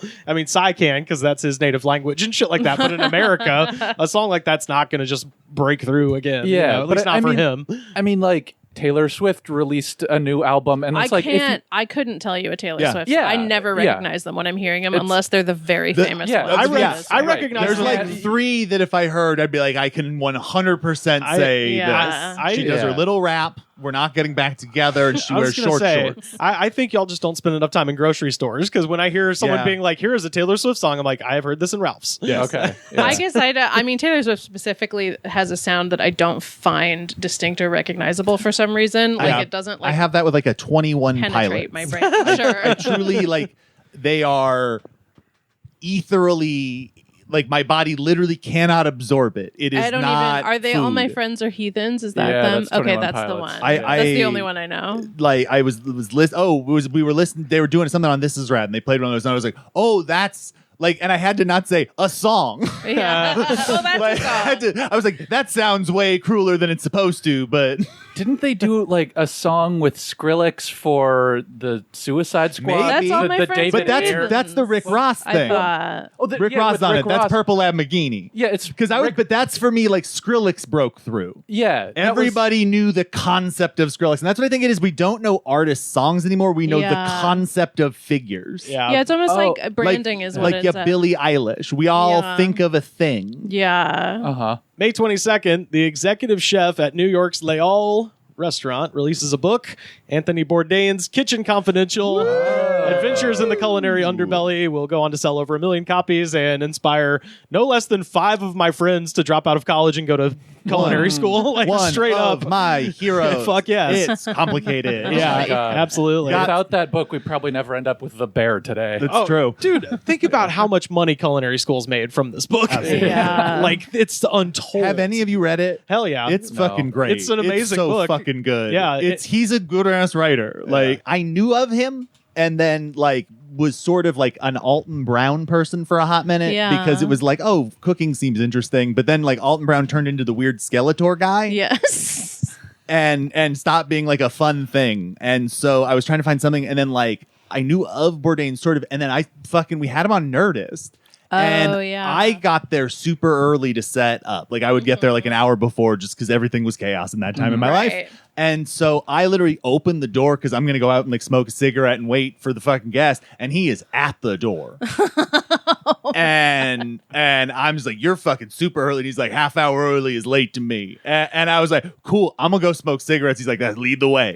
And like, he's so early that I got like, what a special 20 minutes of just like, we just smoked a cigarette, and he talked about they just wrapped shooting a new season of the fucking show he did for CNN. Yeah. And was like showing me pictures on his phone because he had just gotten back. They had shot an episode in Tokyo. And this is the moment that I was like, you are gonna be one of my guys whether I like it or not. Yeah. He looks at me over as we're fucking smoking cigarettes and bullshitting, and this is what he chooses to talk about. He's like, it was fucking cool. We hung out with one of those like hentai artists who does all the tentacle art, like, and starts showing me, and it's some like super fancy like high art tentacle erotica stuff. And the fact that like we could smoke a cigarette and bullshit, and he's like, this guy will totally be down to see what this is and not be phased or weird was such a like that's such a weird risk to take with a stranger that was like that weirdly meant a lot. And then like, and he did the interview, and he was one of those people who sort of like asked me questions as things were going along too. And like, it was always nice when the people like treated me like people, right? Because it was not always you're in the room with them. And it's why I can't enjoy any pop culture, because everything has someone who is either too nice or too mean to me. So I enjoy nothing. And so, but like that one was a real like, and then I got into his show and kind of like that CNN show even more so than No Reservations, because it's so much more him just like playing with filmmaking and narratives. Yeah. And it's like, there's a lot of like experimental, like new media in it that I feel like you just didn't see. Like even like Vice would sort of like fetishize a little bit of like what they're doing, whereas he's just like shooting it like it's art. Yeah. And so like, and then man, I was in a real dark place when he killed himself. Sure. I know a lot of guys that for which that was the case. I was like, like, my mom has subsequently had a conversation with me where she was like, knowing where you were, like, and when that happened, like, we all were keeping more of an eye on you than you may have realized, because it was that. It's still like I can't go back to any of it now, which is kind of frustrating because it's such a thing for me. Maybe someday. I think it will, but it's I tried sometime last year and I was like, ooh, no, this is too soon, too hard. It also kind of like speaks to the kind of place that Anthony Bourdain held for you. The fact that like that was a compliment that he showed you. That's one of those things where it's like if somebody else did it, it'd be like, get the fuck, like if Bam Margera showed up and he's like, 100%. Look at this tentacle porn, he'd be like, get the fuck away from me. What are you doing? And that's the crazy thing. Apron fills and it's nasty. And it's funny because like it also has always like made me a little less weird about my love of like weird anime bullshit, because it's like, okay, like a guy I think is like respected and classy also gets the weird fringy surrealist art kind of elements of this that like I've been playing with this a lot recently. I've kind of been letting more of like the stuff like that I think is interesting fly, and it's a lot of it. I keep making the joke, I'm only watching trash. Like I don't want to see if it's classy and emotional and good. I don't want it. It really needs to have monsters, head explosions, and panties is all I want out of animation. Sure. And like seeing the artistry of that has been kind of like emboldened by guys who are just like fucking approach everything you're doing in this art form and media in ways that don't even use the same combination of rule books as what everybody else is doing. Yeah. And that's, he's cooking and doing travel, but through this like news lens that it's just like, that's always to me been like what I want to do creatively, is like make something that's not like, oh man, I made the next big thing, but it's more like that guy just makes that weird bullshit over there. Like enough people like, it's pretty cool, man. That's all I was gonna say is I've only ever seen one episode of Anthony Bourdain, and I don't even know which, because I know he's had a few shows, so I don't even know which. If I can recommend one clip to everyone to watch, there's an episode in Scotland on his CNN show where the guy is a chef and also like a crazy combat guy. Oh, weird. Who like just shows him how to like knife fight and break an arm in 5 places and then makes the most beautiful dish of food I've ever seen. And it's like out of a weird, it's like something out of fucking Glass Onion. The one I saw, he's in Sicily. Have you seen? And like he's on a boat and they're like, oh, we're going to dive and catch these fish. And then they like throw dead fish into the water to like scam him. And then he gets like, it sends him into an existential, like catastrophic and existential upset where he's just like, everything is fake and these people are scamming me, and he just like the rest of the episode is like and that's the shit I love, and it was very funny. The such an impulse to go like, no, we'll cut this out. Like this is just gone. Like we're losing. Instead of like, no, fuck this. I fucked up. Like just follow me, fall apart. Yeah, we fucking hired some scammers. Let's just stick with it. This is still compelling. Yeah. May 24th. Mission Impossible 2 is released, directed by John Woo. And of course, starring the famous sand gun. Oh, yeah. Tom Cruise insisted that free climbing a 2,000-foot mesa in Moab, Utah was, quote, the only way to reintroduce the character at the beginning of the film. He tore his shoulder in the process. This is the beginning of Tom Cruise's reputation for low-key trying to kill himself on screen and ultimately reach his apotheosis as the sacrificial cinematic lamb. His body, broken, bloody, a martyr of Hollywood. And the soundtrack is notable because this is, we get Limp Bizkit. I know why you want to hate me. Yeah. I know why you want to hate me. Say what you will, Limp Bizkit understood the assignment. That's maybe their finest like moment, like just truly of being like, this is us as the most corporate perfect tie-in we can be. Oh yeah, I was at a cabin party later in high school out in Gold Hill, Alabama, and a guy that somebody knew but nobody else did, like one Kevin Bacon degree from everyone showed up, and we were blasting our music, and he was like, hey, can I put on a CD? And he goes, this is my pussy getting mixed. And literally the first song was Mission Impossible 2. I'm moving to where he lives. Limp Bizkit theme, and I was like, all right, man. Limp Bizkit's always a real penny. Yeah, you gotta go. And don't forget though that also that has I Disappear, the Metallica jam where they shot the video on that same stupid mountain. Yeah. So, and also that song "I Disappear," which has the "Will you bury me when I'm gone?"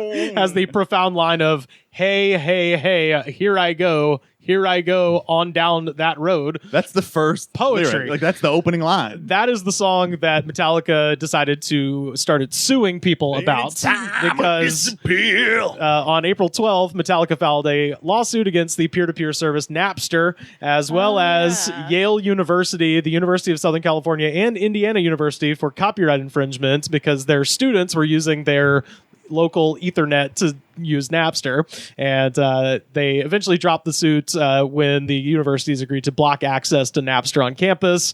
And as far as Metallica goes, as Dr. Pat Riley once said, the quality of Metallica is inverse to how much James Hetfield looks like Mark McGuire. Oh my God.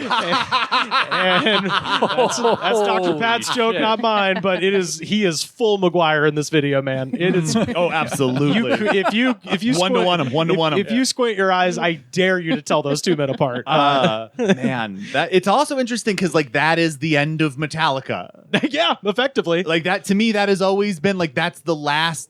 They all of the cool, like then they had lost some by that point, but that is the moment that they are no longer like the thing. They killed. I mean, in 2000. Yeah, because that'd be after Load and Reload, just before Saint Anger. Yeah, Saint Anger is still 3 years away. Yeah, but this to me, like this might be like the last great Metallica moment, for better or worse, of that statement. Oh yeah, I don't know. They cameo on the show Billions a lot. What? They do? Really? What? Yeah. Have you ever? Has anyone? I don't expect anyone to have watched the show Billions because it's pretty stupid. However, Billions. I had a hyper fixation with it for a few months. Is that on Stars? Showtime, right? Yeah, Oh, okay. Showtime. Yeah. And the like billionaire character is like obsessed with Metallica. Steven Billions? Dr. Steven I don't Billions. even remember his name, but he's like the red-haired guy. And he like is constantly like backstage at Metallica shows, like asking them questions, That's asking them amazing. for advice, or That's- like telling them about a problem. Is Billions like Neo-Californication? Because that was the joke. That was one of the 3 jokes on the show Californication was we are casually chatting to some random mid-tier famous person. Yeah. Yeah. Well, It's like Entourage New too. York. It's New York City. It's okay. businessman. Yeah. It's sort of like an idiot's Succession, but actually no, that's Yellowstone. So the same day Mission Impossible 2 comes out, in Queens, a man named Curtis Jackson is shot 9 times by an unidentified gunman. After spending time in the hospital, he returns to recording and performing under his stage name, 50 Cent. So He got shot 9 times. that's the day he got shot. Was What label is he on? Believe Shady, No, right? he shot 9 times. Oh, okay. The Chris Rock MTV Awards that year. The thing. It's okay. what's the one thing we know about him? What's his song? He got shot 9 times. What's his label? He got shot 9 times. May 26th, Shanghai Noon is released. This is the high water mark for Uno Jackie mas. Chan. From here on out, it's the Tuxedo, the Medallion, animation projects, and sequels. Shanghai Sequels.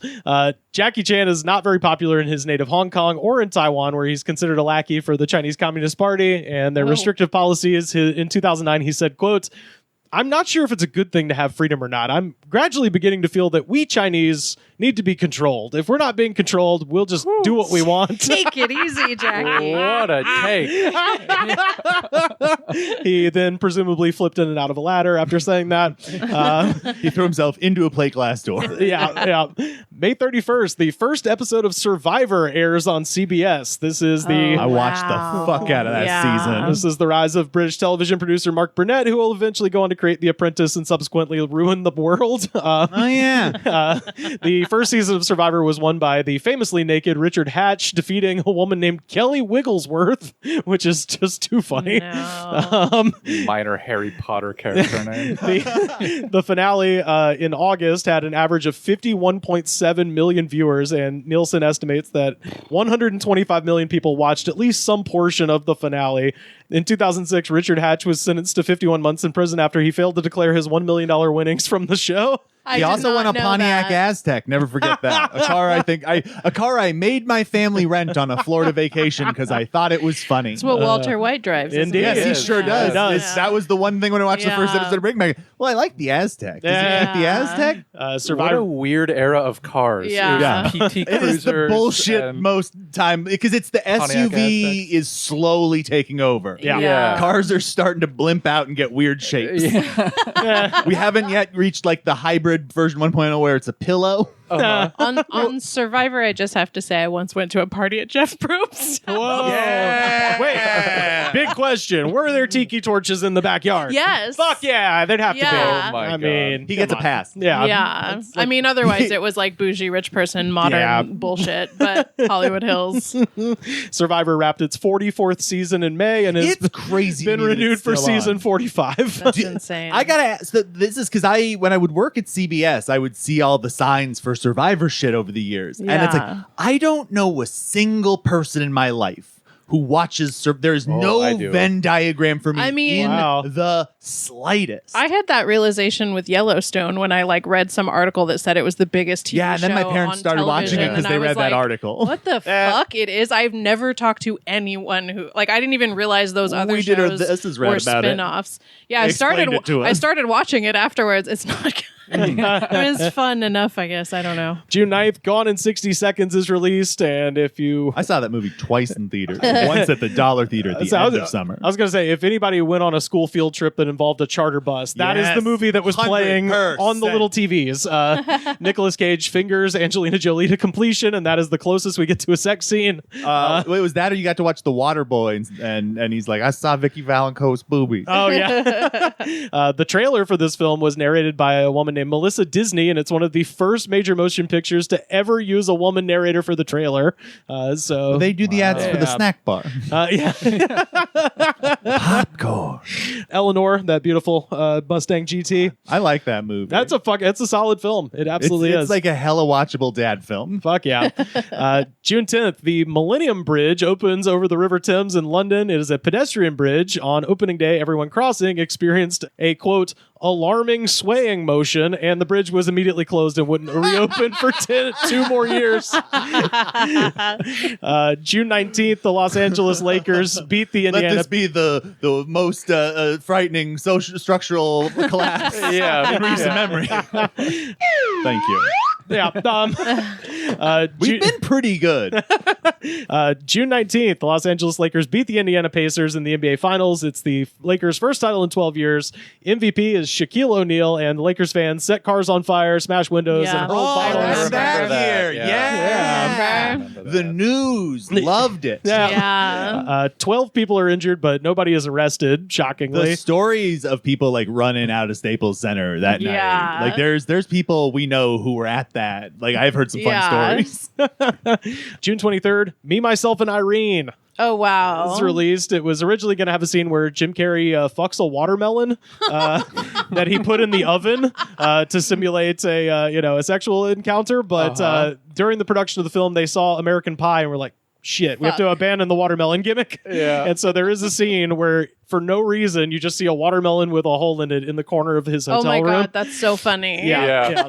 And you just have to put it together yourself like, oh, he fucked that. I think you're supposed to. The soundtrack has a lot of weird bands doing Steely Dan covers, which is Smash Mouth does Do It Again. Brian Setzer Orchestra does Bodhisattva. Marvelous 3 does Reelin' in the Years. Ben Folds 5 does Barrytown, and then my absolute favorite, Wilco, does a cover of Any Major Dude'll Tell You, which is fucking like one of their best songs, I think. That's so funny. Yeah, it's really fucking weird. Last but not least, June 30th, 2000, The Patriot is released. Oh wow. So this is the rise of Heath Ledger, who inexplicably dies in the film, even though clearly it should have been Mel Gibson if you're following a story arc that makes sense. Yeah. Harrison Ford apparently turned down the lead role because it, quote, boiled the American Revolution down to one guy wanting revenge. That's such a funny thing for an actor to say. Yeah. I'm not going to do it. It's stupid. Mel Gibson plays a South Carolinian farmer with black workers, not slaves. He makes that very, very clear. Yeah, they're staff. They there's I almost missed the Patriot. Yeah. You come running up the stairs. Jason Isaacs. I have a friend who's always argued the greatest villain in the history of movies. He's awesome. The British are the most evil humans ever in the Patriot. And weirdly made by a German guy who shouldn't understand those dynamics. Are they more evil than they are in Triple R? Yeah. He kills all of his family. So he makes that. So Mel Gibson would finish out this year with What Women Want on December 15th, 2000. A mega hit. Big Mel year. Both films made a bunch of money. He did Signs in 2002, and that's the last time he ever did anything normal. So we're on the wind down of Mel Gibson being in any way relatable. Yeah, we're in Mel Gibson's sundown years. Yeah. He's doing the John Wick TV show. He's in it. He's in it. What? Oh no. Yeah, he's like. I can see that I've none seen of you him- are weird S. Craig Zoller people. Well, so that's what I was going to say. Okay, let's reveal ourselves, you fucking freaks. Drag across concrete is look. Just because a movie It's has problematic, but it's fucking interesting. I was going to say, just because a movie has bad politics doesn't mean I can't love it. Holy fucking shit! I love Commando. I love Dragged Across Concrete. Like, That movie is yeah. Are so those new movies? Yes, he's a director. Okay. He makes these like real fucked gritty crime movies. Yeah. with like Vince Vaughn and Mel Gibson and people. So- and they're all fucking excellent. Yeah. And that's the That's problem funny. is they're so well made. Yeah, they're deeply reactionary. Like, Yeah. fuck, it's truly art house cinema. So you're just like, God damn it. Like It's like really well made, but making bad. It's like points. it's like Dirty Harry. yeah, it's kind of not a like thing. bad. It's like Okay, I get nebulous it. where you're like, Yeah. I don't like I can enjoy it, but I understand what like a college freshman is gonna not. Yeah. Yeah. Oh well, guys, we made it to the Is that halfway it? point. Yeah, we're at July. We're at my birth month coming up here. So God. yeah, we'll talk about that next time when we're gonna. So this tag team, the head. This has made me so happy. I know. I have missed both of you so goddamn much. great. Like I have just been fun. giggling and delighted for the last 22 hours. Yeah. So last time we did this, we had a bunch of comedians at the beginning, and then they slowly dwindled out. We had a real because- hands on a hard body situation. Yeah. So we realized that Kyle and I are the only two people psychotic enough to want to do this. So we've got some relief talent coming in to relieve you Yeah, guys. I don't know what you weak people with your attention exhaustion. Yeah, no, this was so much fucking fun. You know this shit can run forever, right? Yeah. Oh yeah. And I can just dance. Oh yeah. After we stop the microphones, this just keeps going. Yeah. We recorded this. I told my family I'll see you tomorrow. Please, Luke, please tell people where they can find you on the World Wide Web. Sure, at Luke F. Jensen, Twitter and Instagram. Hell yeah. Monica, where can people find you on the information superhighway? Fuck yeah. Okay, I'm Mighty Monica. It's Monica with a K, and I would just like to plug my mom.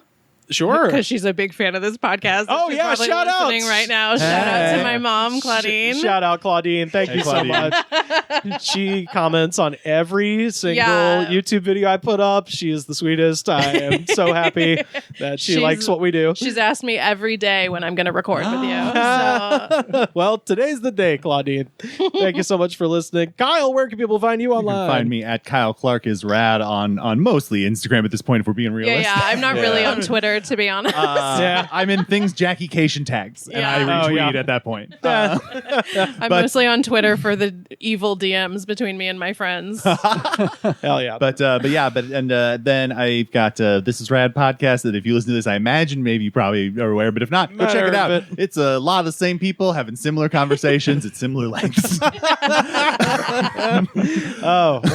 You can with find less good editing. You can find me on Twitter and Instagram at Rivers Langley. The best way to support this show, head over to patreon.com/thegoodspod. We just put up a new episode about the 1994 film The Chase, where Charlie Sheen is running from a guy from Twin Peaks, Henry Rollins, and the Red Hot Chili Peppers. Fucking goddamn right. It's stupid as shit. And only available to watch on archive.org. Really? As a checked Tubi? No, it's not on there. It doesn't exist except as a VHS rip on archive. And that's weird. Like, I am familiar with it because Henry Rollins has a spoken word bit about it on one of his records. Oh, Jesus. So anyway, check us out on patreon.com. Second best way to support the show, head to Apple Podcasts, rate, review, and subscribe. Show the attitude of gratitude, because if you do not have the attitude of gratitude, Daddy, Eminem's going to diss you on a track. The The Goods from the Woods was recorded and edited by me, Rivers Langley. You can find our show on Twitter at The Goods Pod. Our theme song was composed by Jonas, the Space Cowboy. This was a Brain Freeze podcast.